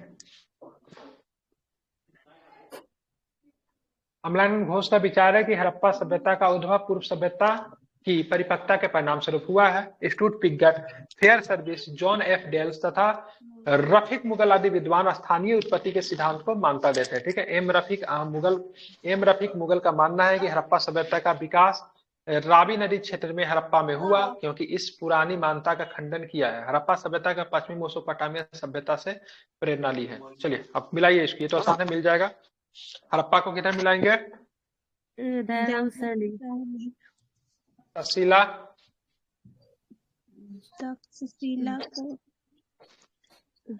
Hastinapur, L G Majumdar. John Marshall को मिला दें तक्षशिला में, पाकिस्तान में पड़ता था तो यही होना चाहिए। ठीक है, एक आध लिया है। तक्षशिला जॉन मार्शल और कौशाम्बी होगा एन.जी. मजूमदार। और हस्तिनापुर बीबी लाल। ठीक है, ध्यान में रखेंगे। ठीक है, दिया हुआ, पढ़ लीजिए इसको। Harappa Dayaram Sahni, Hastinapur B B Lal, Taxila John Marshall, Kaushambi N G. Majumdar. पढ़िए, भारत में चांदी की उपलब्धता के प्राचीनतम साक्ष्य कहाँ से मिलते हैं? तो हड़प्पा सभ्यता से ही मिलता है। ठीक है, ध्यान में रखेंगे। ठीक है, हड़प्पा वासियों की चांदी की जानकारी थी। मोहनजोदड़ो और हड़प्पा के निवासियों के मध्य इसके विपरीत विधिवत प्रयोग के साक्ष्य मिले हैं। ये लोग राजस्थान की जवार और अजमेर की खानों से चांदी प्राप्त करते रहे होंगे। ठीक है, हड़प्पा में मिट्टी के बर्तनों पर सामान्यतः किस रंग का उपयोग होता था? लाल रंग का। लाल होता था, बिल्कुल ठीक है, लाल होता था। ठीक है, प्रारंभिक हड़प्पा सभ्यता के पैर से चालित चाक का उपयोग किया जाता था। सभ्यता की परिपक्व अवस्था में हाथ से चलित चाकों का प्रयोग किया जाने लगा। डिजाइन के आधार पर इन बर्तनों के दो श्रेणियों में, एक तो बिना डिजाइन वाला बर्तन और दूसरे चित्रित मृदभांड थे। मृदभांडों को बनाने वाली मिट्टी को रेत का मिश्रण किया जाता था, जिसके पकाने पे हल्के भूरे लाल रंग का रूप ग्रहण कर लेते थे। इन मृदभांडों के ऊपरी हिस्सों में लाल रंग की पुताई कर दी जाती थी, निचले हिस्से में काले रंग की विभिन्न प्रकार की चित्रकारी की जाती, लाल और काला दोनों। ठीक है। मूर्ति पूजा आरंभ माना जाता कब से? पूर्व प्री आर्य। ठीक है, प्री आर्य। ठीक है, ध्यान में रखेंगे। ठीक है, हाँ, पूर्व आर्य में मूर्ति कला। ठीक है, मूर्ति पूजा का आरंभ पूर्व आर्य काल से माना। संदर्भ सभ्यता में मूर्ति पूजा प्रचलित, संदर्भ सभ्यता में मूर्ति पूजा प्रचलित थी। इसके उदाहरण अनेक संदर्भ पुरास्थलों से मातृ देवी की मृण मूर्तियों तथा मुहरों से प्राप्त हुआ। लेकिन संदर्भ सभ्यता में मूर्ति पूजा था, लेकिन किसी भी प्रकार का, ठीक है, मंदिर का साक्ष्य नहीं देखने को मिला है। ठीक है, मंदिर नहीं है। ठीक है, ध्यान में रखेंगे, याद रहेगा। जी सर। ठीक है, तो मंदिर आपको नहीं देखने को मिलता है, ये भी आप ध्यान में रखोगे। ठीक है, आगे चलेंगे। निम्नलिखित पशुओं में से किस पर एक हड़प्पा सभ्यता में पाई जाने वाली मुहरों और टेराकोटा कलाकृतियों का निरूपण नहीं था? बताइए। गाय गाय का नहीं था, गाय और शेर दोनों का नहीं था। हालांकि गाय का एक जगह से मिला है। ठीक है, ध्यान रखेंगे। ठीक है, हड़प्पा संस्कृति के मुहरों पर टेराकोटा कलाकृतियों में गाय का चित्र नहीं मिलता, जबकि हाथी, गंडा, बाघ, हिरन, भेड़ा आदि के अंकन मिलते। गाय का महत्व वैदिक काल में ज्यादातर हुआ है। ठीक है, मोहनजोदड़ो से कौन सा हड़प्पा, हाँ, मोहनजोदड़ो में कौन सा हड़प्पा स्थल नहीं है? ठीक है, सौंदर्य कोटेजी देसलपुर तो है, शाहगौरा नहीं है। ठीक है, शाहगौरा उत्तर प्रदेश के गोरखपुर में राप्ती नदी के किनारे स्थित एक गांव है। यहाँ से मौर्यकालीन ताम्रपत्र मिला है, जिसको शाहगौरा अभिलेख के नाम से जानते हैं, जिसमें यहाँ नानागार होने का विवरण मिलता है। चहुंदरो, कोटडिजी और देसलपुर तीनों हड़प्पा सभ्यता से जुड़े नगर है। चहुंदरो और कोटडिजी वर्तमान में पाकिस्तान के सिंध प्रांत में तथा देसलपुर गुजरात राज्य के कच्छ में स्थित है। ठीक है, देसलपुर कहाँ पड़ेगा? तो गुजरात के कच्छ में। ठीक है, जहाँ पे कौन था, कहाँ से धौलावीरा भी था, मिला है। लोथल से क्या मिला है? तो गोदीबारा मिला है। कालीबंगा से जूता हुआ खेल मिला है। ठीक है, खेत।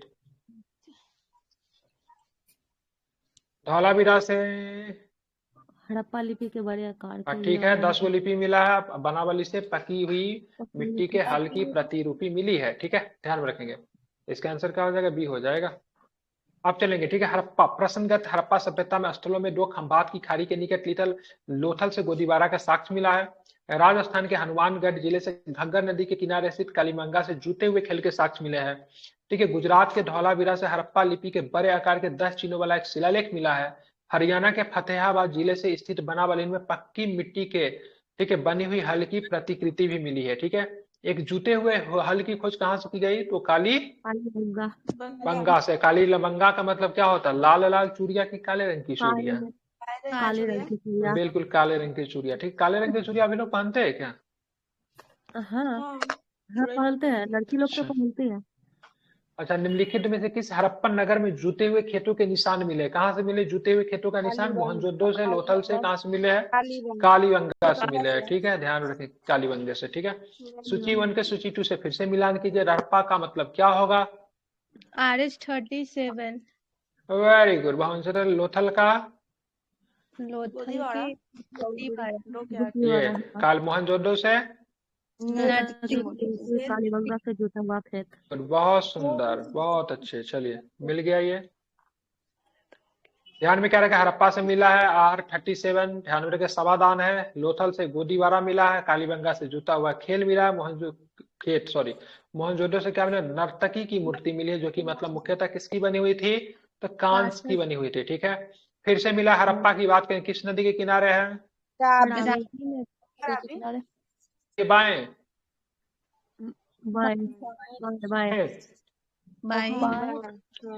सीनापुर।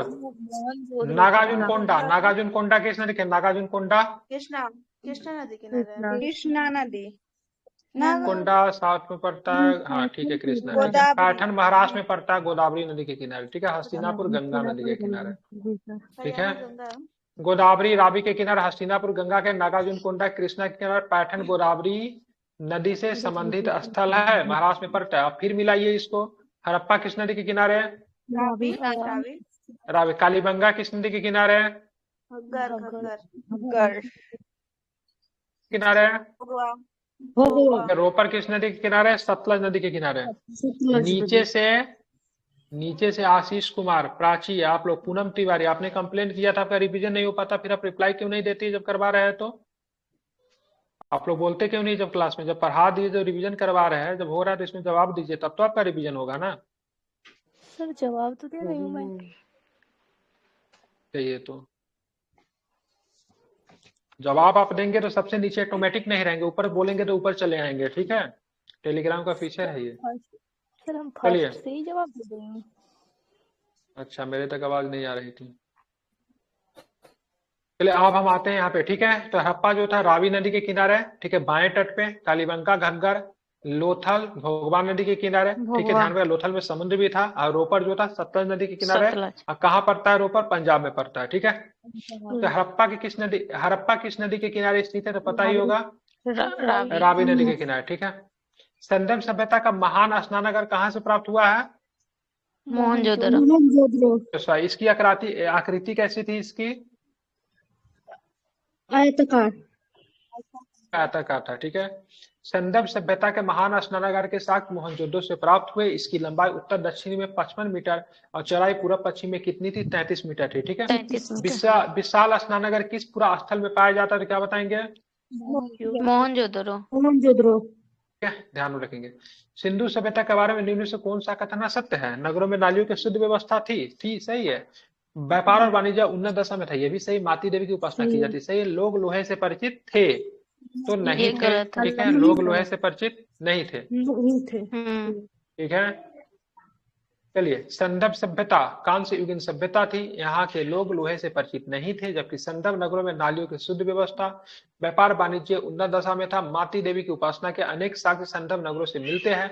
इसमें प्रमाणित होता है कि माती देवी की उपासना की जाती रही होगी, ठीक है।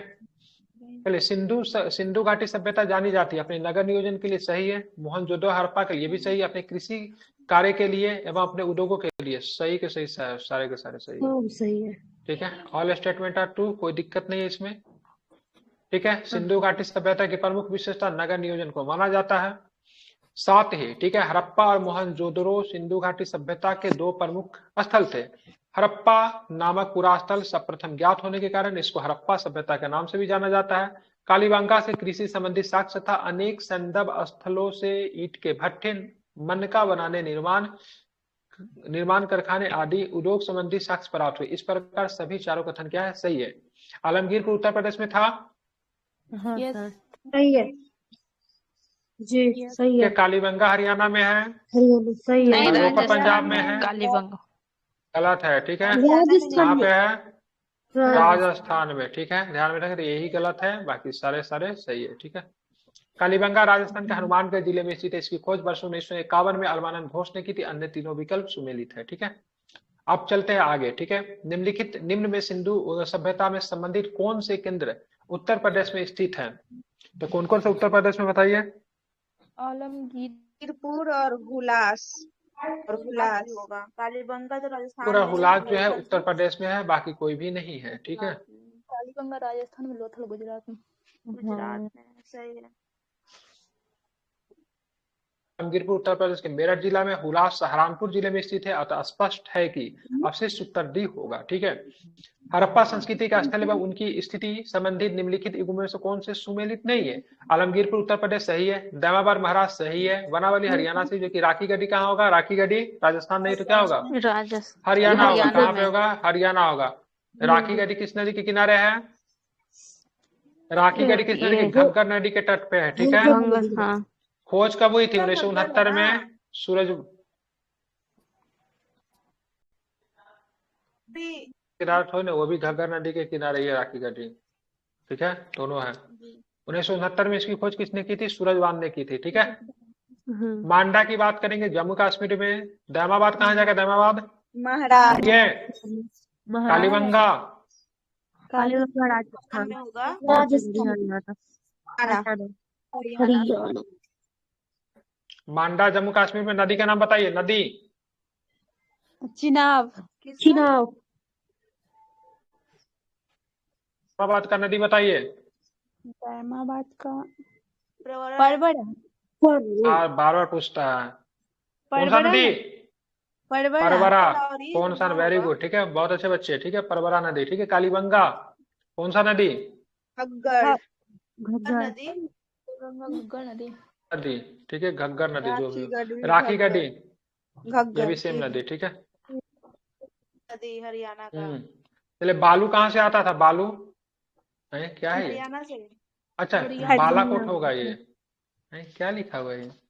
पूरा स्थल है, अच्छा, जगह का नाम है, ठीक है। बालू कहाँ से था? हरियाणा। कश्मीर। जम्मू कश्मीर उल्लास, है। उत्तर प्रदेश। उत्तर प्रदेश। पाडरी, गुजरात। गुजरात। उत्तर प्रदेश के कौन सा जिला में? सहारनपुर जिला में, ठीक है। सहारनपुर जिला। बालू हरियाणा में पड़ेगा, मांडा जम्मू कश्मीर में पड़ेगा, पाडरी गुजरात में पड़ेगा, हुलास की बात करेंगे उत्तर प्रदेश में पड़ेगा, ठीक है। चलिए, हड़प्पा संस्कृति के निम्नलिखित में कौन सा सिंध में अवस्थित है? ठीक है, कौन कौन सा सिंध में अवस्थित है? तो मोहनजोदड़ो, चहुंदड़ो और समुद्र होगा। मोहनजोदड़ो, चहुंदड़ो, ये दो तीन, ठीक है, केवल 2-3, ठीक है। दड़ो ये दोनों दड़ो सिंध में आएगा है। ना, सब पाकिस्तान सिंध में होगा। अच्छा, कोई जरूरी है पाकिस्तान? हड़प्पा भी तो पाकिस्तान में, तो सिंध में है, हैं? जहाँ लास्ट में दड़ो आएगा ना, तो ऑलमोस्ट जाएगा आपका पाकिस्तान। 2 ही में आता है ये, तीसरा कौन सा है? ठीक है, चहुंदड़ो और मोहनजोदड़ो, ठीक है। चलिए, उपर्युक्त विकल्पों में से हड़प्पा पाकिस्तान के पंजाब में, मोहनजोदड़ो तथा चहुंदड़ो दोनों सिंध प्रांत में तथा सुरकोटता गुजरात में स्थित है, ठीक है। चलिए, मोहनजोदड़ो निम्नलिखित में से कहाँ पे स्थित है? बता ही देंगे, पाकिस्तान के सिंध प्रांत में, ठीक है। चहुंदड़ो के उत्खनन किसने किया? तो मैके ने किया था, ध्यान में रखेंगे। कब किया था? तो ध्यान, मोहनजोदड़ो से 130 किलोमीटर दक्षिणी पूर्व में स्थित चहुंदड़ो की खोज सर्वप्रथम 1901 में, ठीक है, मजुमदार ने किया था, लेकिन वर्ष 1935-36 में मैके के द्वारा यहाँ पे उत्खनन करवाया गया, ठीक है।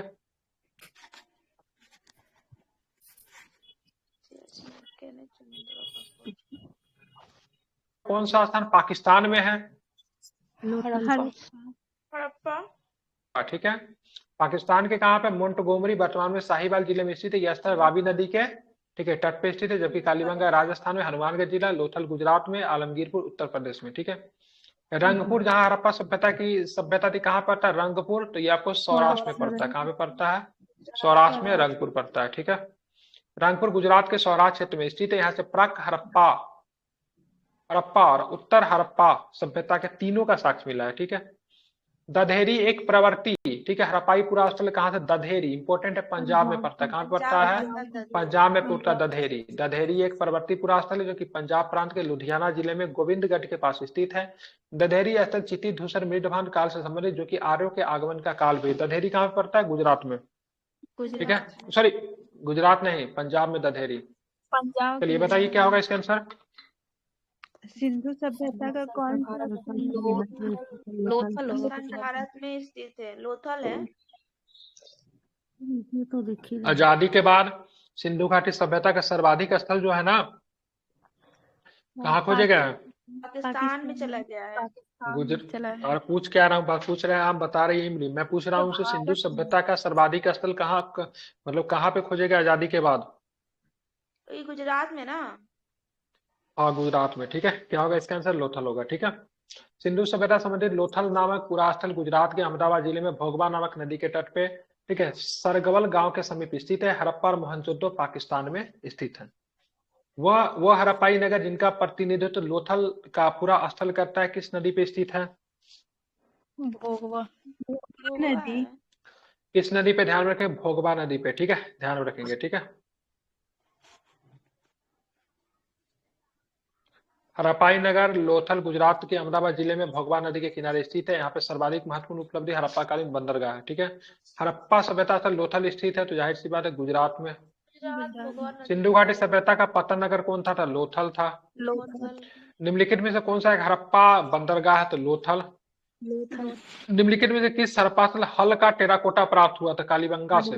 कहाँ से? सॉरी, बनावली से। बनावली से, ठीक है। बनावली कहाँ पे पड़ेगा? राज हरियाणा में। हरियाणा से, ठीक है। कहाँ से? हरियाणा से, ठीक है, याद रखोगे, ठीक है। हरियाणा के फतेहाबाद जिले में स्थित बनावली से हल्का टेराकोटा प्राप्त हुआ है, ठीक है। निम्नलिखित में कौन सा सिंधु घाटी के सभ्यता संबंधित स्थल नहीं है? ठीक है, ध्यान में रखें। तो पाटलिपुत्र जो है नहीं है, ठीक है, ध्यान में रखेंगे। अब आगे चलेंगे तो आप बताओगे, ठीक है। कालीबंगा, रोपर तथा लोथल सिंधु घाटी सभ्यता संबंधी स्थल है, जो कि पाटलिपुत्र महाजनपद कालीन एक प्रमुख स्थल है। ठीक है। हड़प्पा, भारत में हड़प्पा का बृहद स्थल की बात करें कौन था, सबसे बड़ा स्थल कौन है, तो राखी गढ़ी। कौन सा है, राखी गढ़ी हो गया। ठीक है। हरियाणा के हिसार जिले में अवस्थित राखी गढ़ी हड़प्पा सभ्यता का सबसे बड़ा स्थल है। मोहनजोदड़ो हड़प्पा और मोहनजोदड़ो हड़प्पा और ठीक गनवेरी वाला पाकिस्तान तथा राखी गढ़ी में धौलावीरा। ठीक है। हड़प्पा सभ्यता के 5 बृहद स्थलों की श्रेणी में आते हैं। पाकिस्तान में 3, मोहनजोदड़ो, हड़प्पा और गनवेरी वाला। ठीक है। और भारत में राखी गढ़ी और धौलावीरा। ठीक है, बड़े स्थल आते हैं। ठीक है, 5 बड़े स्थल में से भारत का सबसे बड़ा हड़प्पन स्थल की बात करेंगे, राखी गढ़ी ही है। स्थापित सिंधु घाटी सभ्यता जिन घाटियों के तट पे बसी थी वो कौन थी, सिंधु घाटी सभ्यता जो ध्यान में रखेंगे कौन थी, तो ध्यान में रखेंगे 1 2 3। ठीक है, मतलब सिंधु थी, चेनाब थी और झेलम थी। गंगा नदी के किनारे कोई भी स्थल नहीं देखने। आर्यों का जब आगमन होगा तो ये मतलब गंगा के किनारे आसपास बसेंगे। ठीक है। देखेंगे स्थापित सिंधु घाटी सभ्यता का विस्तार उत्तर में झेलम नदी के पूर्वी तट पे, दक्षिण में यमुना की सहायक नदी हिंडन के तट पर। ठीक है, जाता है। इसके झेलम, सिंधु, चिनाब नदियों शामिल है, परंतु गंगा नदी इसमें शामिल नहीं है।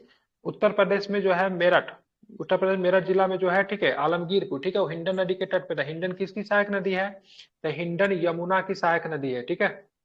सिंधु घाटी के लोग विश्वास करते थे, किसमें विश्वास करते थे, तो मातृशक्ति में विश्वास करते थे। ठीक है। आई क्या क्या आंसर लिया है, और कर्म कांड भी तो होगा सर। कर्म कांड विश्वास करते हैं। होता है और ये भी होता है।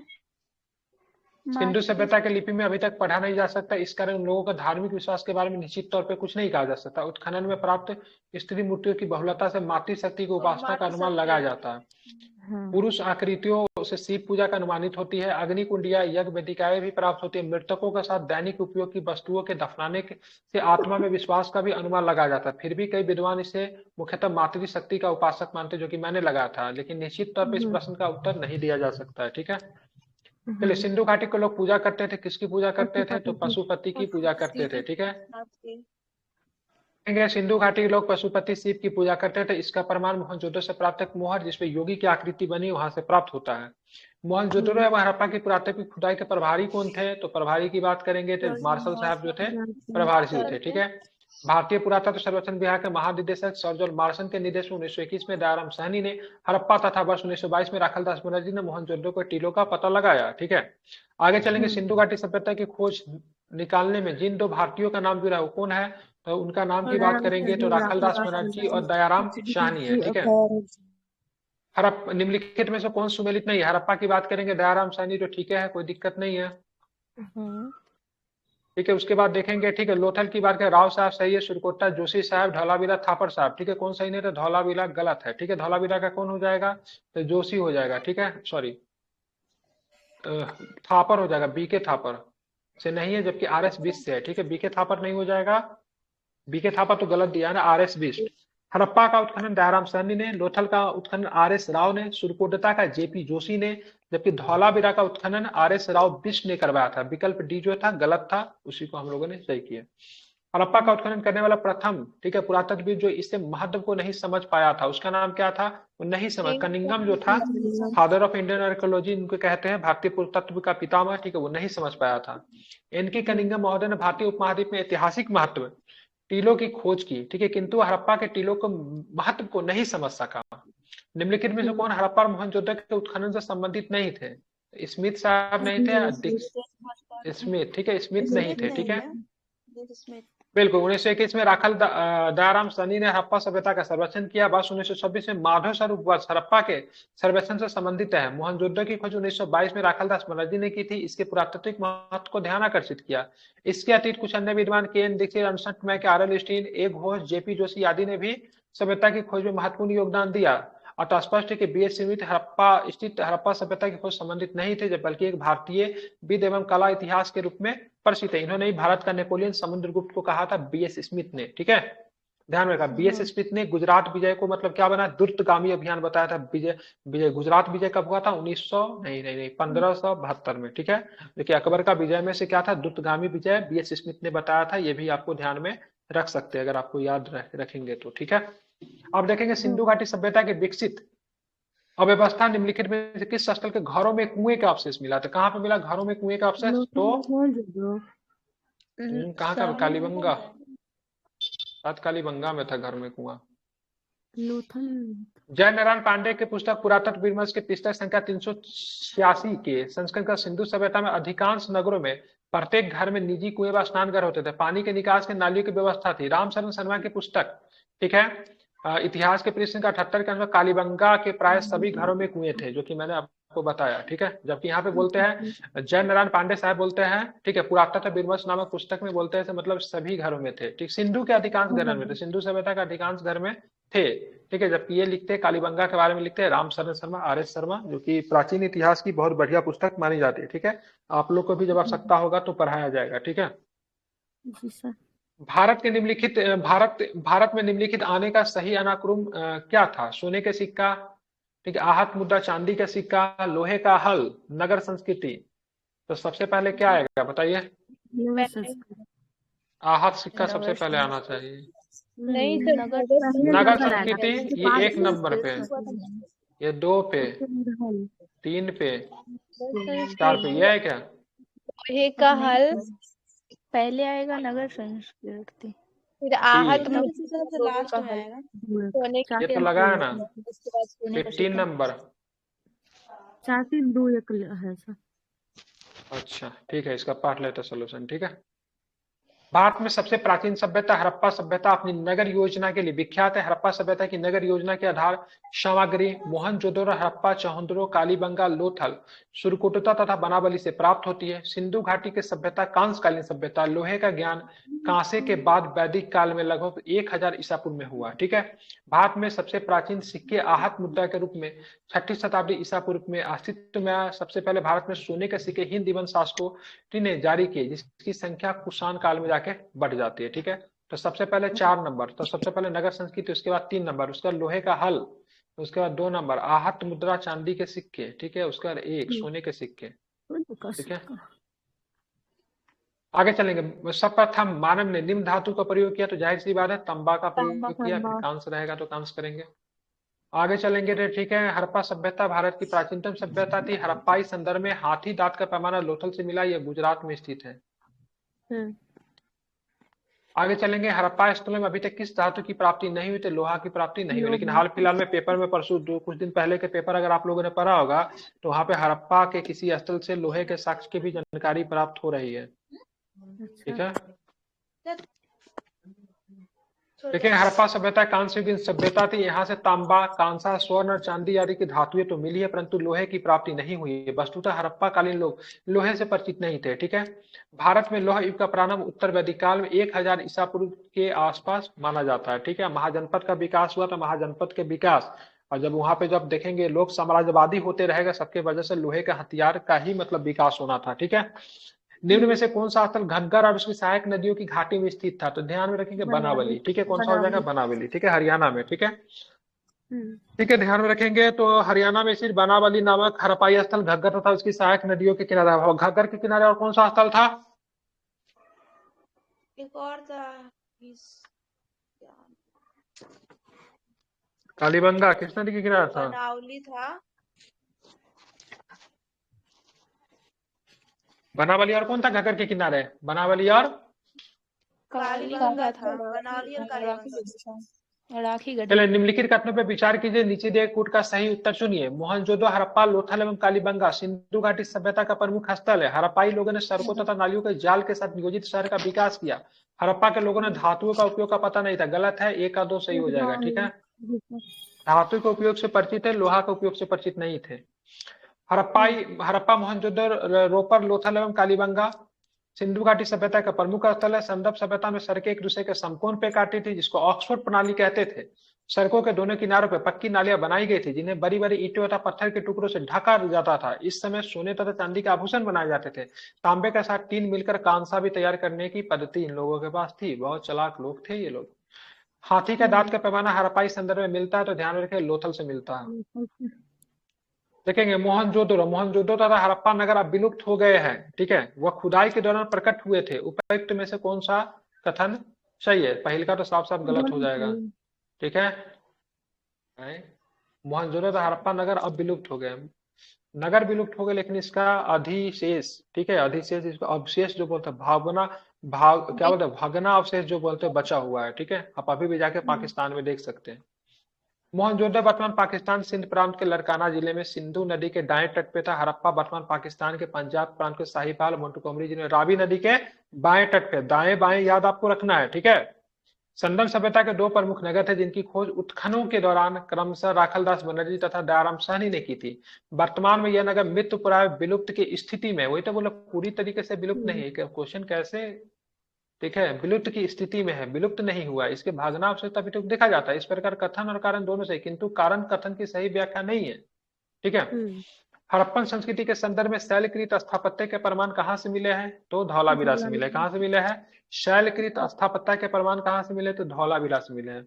धौलावीरा हड़प्पा सभ्यता की भारत में स्थित दूसरी सबसे बड़ी है, ठीक है। प्रथम सबसे बड़ी बस्ती की बात करेंगे राखी गढ़ी, ये गुजरात के कच्छ के रण में अवस्थित है। यहाँ उत्खनन के परिणाम स्वरूप हड़प्पा सभ्यता के अनेक महत्वपूर्ण जानकारियां प्राप्त हुआ है।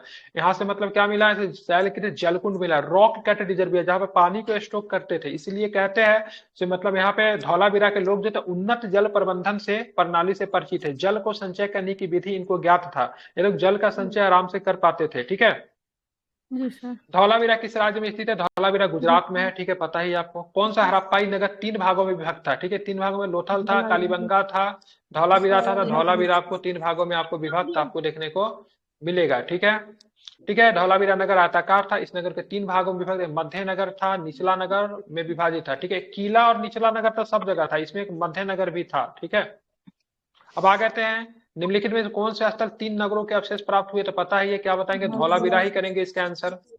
निम्नलिखित में से कौन सा प्राचीन नगर अपने उन्नत जल संचयन और प्रबंधन प्रणाली के सुप्रसिद्ध, अभी जस्ट हमें पहले पर आया, जहाँ बांधों की श्रृंखला का निर्माण किया जाता था, समन्वय जलाशयों के नहर के माध्यम से जल को प्रभावित किया जाता था? बता ही देंगे धौलावीरा, ठीक है, क्योंकि वहां पे सूखा पड़ने का डर हमेशा रहता था, ठीक है।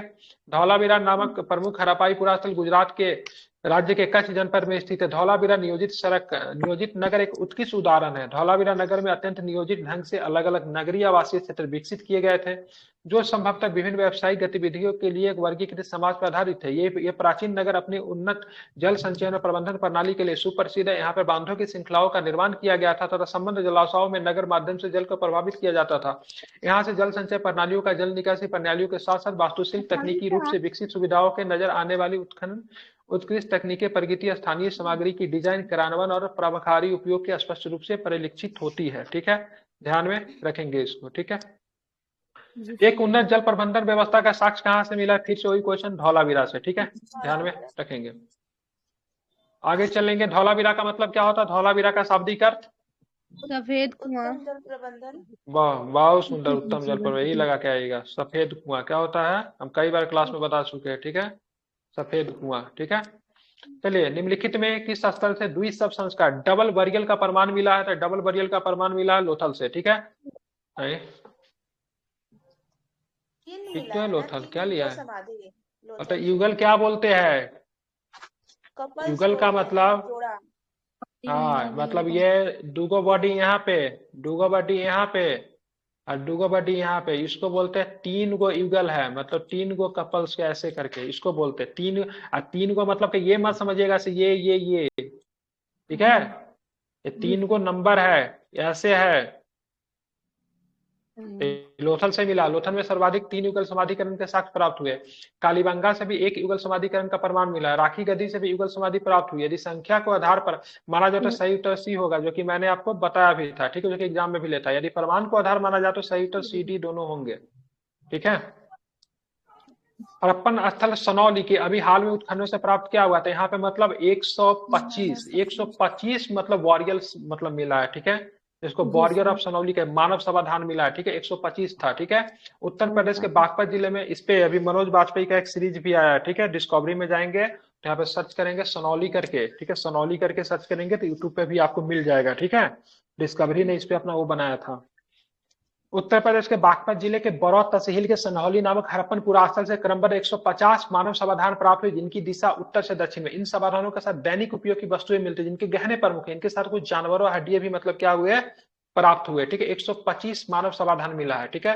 हड़प्पा सभ्यता का स्थल मांडी, ठीक है, भारत के किस राज्य में स्थित है? मांडी की बात हो रहा है, मांडा नहीं बात हो रहा है। मांडा पूछेगा तो जम्मू कश्मीर, लेकिन मांडी पूछेगा तो उत्तर प्रदेश, ठीक है। जून 2000 में, ठीक है, जून 2000 में उत्तर प्रदेश के मुजफ्फरनगर जिले का एक गांव मांडी अचानक चर्चा में आ गया। बघरा ब्लॉक में स्थित मांडी गांव में एक खेत में खुदाई के दौरान प्राचीन आभूषण, सिक्के, बर्तन आदि मिले। इसे हड़प्पा सभ्यता का जोड़कर देखा गया था। ठीक है, मांडी ध्यान में रखेंगे। वस्त्रों के लिए कपास की खेती आरंभ करने वाला सबसे पहले कहां पे था, ध्यान में रखेंगे, हड़प्पा सभ्यता में सबसे पहले वस्त्र के लिए कपास की खेती का प्रारंभ हुआ। ठीक है, ये जब आप बेसिक किताब है इसको जब आप कवर कर लेंगे ना, तब बीपीएससी में भी आपको कोई दिक्कत नहीं होना। बीपीएससी के हिस्ट्री वगैरह को तो आप सीधे उड़ा देंगे। ठीक है, और ऊपर से बहुत ज्यादा डिटेल्स में तो हम रात वाला क्लास करवा ही रहे हैं। ठीक है, आप 2 क्लास कीजिए ना, बीपीएससी का प्री तो आपको कोई नहीं रुकेगा। बाकी मेंस में तो आपको खुद ही मेहनत करना पड़ेगा। मेंस में तो केवल हम गाइडलाइन कर सकते हैं, प्री नहीं रुकेगा। प्री का गारंटी हम लेते, दोनों क्लास कीजिए, प्री पक्का हो जाएगा सभी लोगों का। ठीक है, समझ रहे हैं ना। चलिए, क्योंकि अभी तो आप इसमें बेसिक चीज पढ़ा रहे हैं, ऊपर से आप 150 सेट प्रैक्टिस करेंगे ना, तो फिर आपको बहुत ज्यादा हेल्प होगा। वस्त्रों के लिए कपास का उत्पादन सर्वप्रथम भारत में किया गया था वर्ष 1922 में राखालदास बनर्जी के नेतृत्व में सिंधु नदी के किनारे स्थित मोहनजोदड़ो, जो कि वर्तमान पाकिस्तान के लड़काना जिले में स्थित है, उत्खनन से कपास का सूत की प्राप्ति हुई। ठीक है, और यूनानी वासी कपास को किस नाम से जानते हैं, यूनानी, इसे सिंडन कहते थे। ठीक है, सिंडन। ठीक है, कुछ लोगों ने सिंडन से इसको कहने लगा हिंडन कहने लगा। हिंडन से क्या बन गया, हिंदू बन गया। हिंदू से क्या बन गया, हिंदुस्तान बन गया। ठीक है, ध्यान में रखेंगे। ठीक है, आगे चल, निम्नलिखित में से कौन सा लक्षण सिंधु सभ्यता का लोगों का सही चित्रण करता है। उनके विशाल माला मंदिर होते थे, भाई साहब बहुत ही ज्यादा गलत है। ठीक है, नहीं थे। वे देवी और देवताओं दोनों की पूजा करे, सही है। वह युद्ध में घोड़े द्वारा खींचे गए रथ का प्रयोग करे, ये भी गलत है। केवल 2 सही है।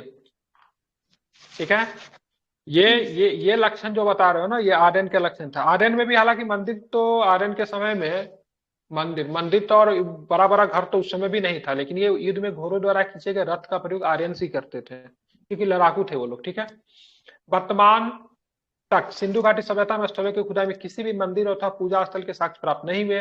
अतः इस सभ्यता में धार्मिक जीवन का एकमात्र स्रोत यहाँ पे पाई गई मिट्टी और पत्थर की मूर्तियां में मुहरे हैं। ठीक है, इनसे ये ज्ञात होता है कि यहाँ मातृ देवी, पशुपति, शिव तथा लिंग एवं योनि की पूजा, पीपल, नीम आदि पेड़ों व नाग आदि की जीव, ठीक है, जंतुओं की उपासना प्रचलित थी। ठीक है, पशुओं में हाथी, भाग, बैसा, गैंडा, घड़ियाल के चित्र मिले हैं, लेकिन घोड़े का चित्र का अभाव है। ठीक है, हालांकि घोड़े के अस्थियां लोथल, सुरकोट्टा और कालीबंगा से भी आपको देखने को मिलते हैं, लेकिन चित्र नहीं मिले हैं। और चित्र नहीं मिले तो समाज में प्रचलित नहीं था। ठीक है, इस इत्यादि स्थलों से प्राप्त हुई है। फिर भी घोड़े का उपयोग युद्ध के रथ खींचने में किया जाता था, ऐसे साक्ष्य का अभाव है। तो विकल्प भी सही उत्तर है। ठीक है, अब हथियार ही नहीं मिला तो युद्ध कहां से होगा। अब तांबा से तो तुम आप युद्ध नहीं ना करोगे, मारेंगे तो बेचारा तांबा क्या हो जाएगा, टेढ़ा हो जाएगा, कठोर नहीं ना होता है, लोहा होना चाहिए। सिंधु घाटी सभ्यता संबंधित निम्नलिखित में फिर से विचार करना। यह प्रमुखतः लौलिक सभ्यता थी, जहां उसमें धार्मिक तत्व यद्यपि उपस्थित था, वर्चस्वशाली नहीं था। बिल्कुल सही है। उस सभ्यता के भारत में कपास के वस्त्र बनाए जाते थे। बोथ स्टेटमेंट आर ट्रू, 1 और 2 दोनों सभ्यता सही है। ठीक है, दोनों कथन सही है। लौलिक सभ्यता था, धार्मिक तत्व मधु था, लेकिन वर्चस्वशाली नहीं था। आगे चल के धार्मिक तत्व क्या हो जाएगा ना, वर्चस्वशाली होगा, जिसमें क्रम कांड, ठीक है, क्रम कांड हो गया, या फिर मतलब यज्ञ वगैरह को बहुत ज्यादा मतलब उनको महत्व दिया जाएगा। जो लोग नहीं करेंगे उनको सजा तक दिया जाएगा। उनको क्या बोलेंगे, तो उनको जो यज्ञ नहीं करते थे उनको क्या बोलते थे, उसको 10 यू बोलते थे। क्या बोलते थे, वैदिक रीजन में 10 यू, जिन्होंने यज्ञ नहीं किया। ठीक है, उनको समाज में बैठने नहीं दिया जाता था। सिंधु घाटी सभ्यता के संदर्भ में सामान्यतः माना जाता है कि यह प्रधानतः लौलिक सभ्यता थी, जिसमें धार्मिक तत्व यद्यपि उपस्थित थे किंतु वर्चस्वशाली नहीं थे। ध्यान में रखिएगा, सिंधु सभ्यता के अनेक स्थलों से कपास रेशों से निर्मित वस्त्र के साक्ष्य मिली से स्पष्ट होता है यहाँ के लोगों ने इसका निर्माण करते थे। निम्न स्थानों में से किस स्थान पर सिंधु घाटी सभ्यता संबंध विख्यात वृषभ मुद्रा प्राप्त हुई, बता देंगे आप लोग कहां से वो वृषभ मुद्रा। ठीक है, तो मोहनजोदड़ो से वृषभ। वृषभ का मतलब क्या होता है, सांड होता है। ठीक है, मोहनजोदड़ो से कुबर वाले बैल की आकृति युक्त मुहर की कलात्मक भूरी भूरी प्रशंसा मार्शल महोदय ने की। इसमें बैल के अंगों को उभारा और शरीर के अनुपात में विशिष्टता दिखाई जाती है। ये अपूर्व है, मतलब अपूर्व का कहने का मतलब इससे पहले कभी भी इसको नहीं देखा गया। ठीक है, कुब्बर वाला जो सांड जो था, बैल जो था, बहुत अधिक क्या था, सम्माननीय था। ठीक है, बहुत अधिक इनका महत्व था। लेकिन निम्नलिखित में किस पशु का अंकन हड़प्पा सभ्यता के मोहरों पर नहीं मिलता है, तो घोड़ा का नहीं मिलता है, गाय का नहीं मिलता, शेर का नहीं मिलता, इन सब का नहीं मिलता आपको। ठीक है, ध्यान में रखेंगे। किस पशु के अवशेष सिंधु घाटी सभ्यता से प्राप्त नहीं हुए, तो शेर के भी अवशेष आपको सिंधु घाटी सभ्यता से प्राप्त नहीं हुए हैं। दिए गए विकल्प में गाय और हाथी के अवशेष तो सिंधु घाटी सभ्यता से प्राप्त हुए। ठीक है, अवशेष हुए गाय के प्राप्त। ठीक है, ध्यान में रखें, लेकिन इसका मोहर पे इसका छाप नहीं है। ठीक है, अवशेष मिले हैं गाय के, लोथल से मिला है, ठीक है। डिटेल्स में पढ़िए आर एस शर्मा, उसमें लिखा हुआ है, ठीक है। मोहर पे गाय का नहीं है, लेकिन लोथल से गाय का मिला है, ठीक है। एक लोथल से सारे मुहर भी मिला है, वहां पे गाय का अवशेष है। किंतु घोड़े के अवशेष सिंधु घाटी सभ्यता से प्राप्त होने के संबंध में विद्वानों में मतभेद है। आधुनिक उत्खनन निष्कर्षों के आधार पे अनेक प्रख्यात विद्वानों ने घोड़े के अवशेष सिंधु घाटी सभ्यता से प्राप्त होने के अभिमत की पुष्टि की है। दूसरी ओर सिंधु घाटी के सभ्यता का उत्खनन से बाघ एवं चीता के अवशेषों की प्राप्ति का उल्लेख तो है, किंतु शेर का उल्लेख नहीं प्राप्त होता। इस प्रश्न का उत्तर विकल्प ए होगा, ठीक है। सिंधु किस पशु के अवशेष सिंधु घाटी सभ्यता से प्राप्त नहीं होता? शेर का नहीं हुआ है, ठीक है।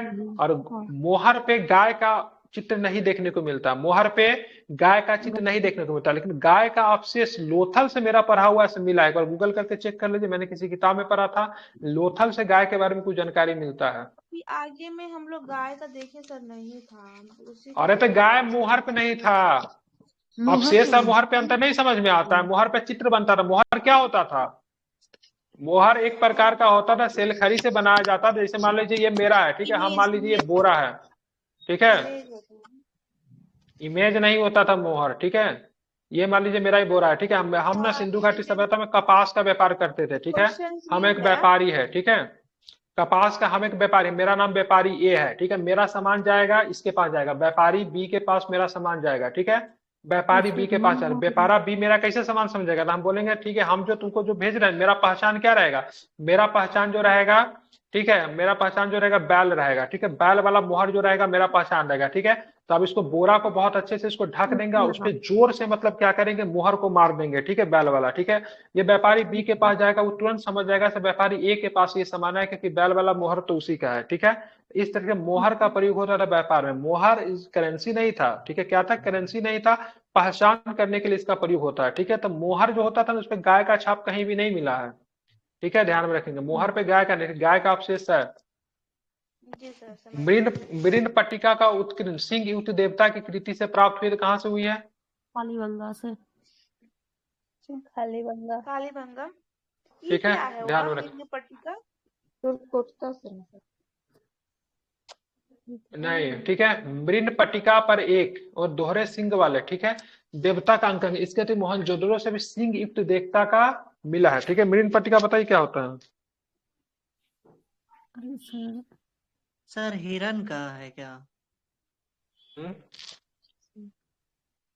मृण पट्टिका को क्या बोलते हैं? क्ले प्लेट बोलते हैं। अरे कोई चीज नहीं होगा, मिट्टी का जो प्लेट जो होता था उसको मृण पट्टिका बोलते हैं, क्ले प्लेट। ठीक है, प्लेट जो होता था ना, प्लेट, टेराकोटा नहीं होगा। टेराकोटा मिट्टी को मतलब पका देते थे, ये प्लेट है ना, प्लेट, मिट्टी का प्लेट, उसको बोलते हैं मृण पट्टिका, ठीक है। क्या है? मिट्टी के बर्तन ही ना टेराकोटा है। मिट्टी के बर्तन को जब आग में पकाते थे तब टेराकोटा बनता था, ऐसे नॉर्मली मिट्टी का बर्तन टेराकोटा नहीं होता था। समझ में आई बात? तभी तो हाँ, तब पकाएंगे तब टेराकोटा बनेगा, ठीक है। चलिए, निम्नलिखित में से कौन सी सभ्यता नील नदी के तट पे पनपी? तो जाहिर सी बात है मिस्र की सभ्यता। कौन बोला 80 को क्वेश्चन? एक क्वेश्चन ज्यादा आ रहा है। निम्नलिखित सभ्यता में उत्तर से दक्षिण की ओर सही क्रम कौन है? ठीक है, एजुटेक, माया, मुस्ता और इंका। ये सभ्यता कहाँ का थी देख लेंगे, ठीक है।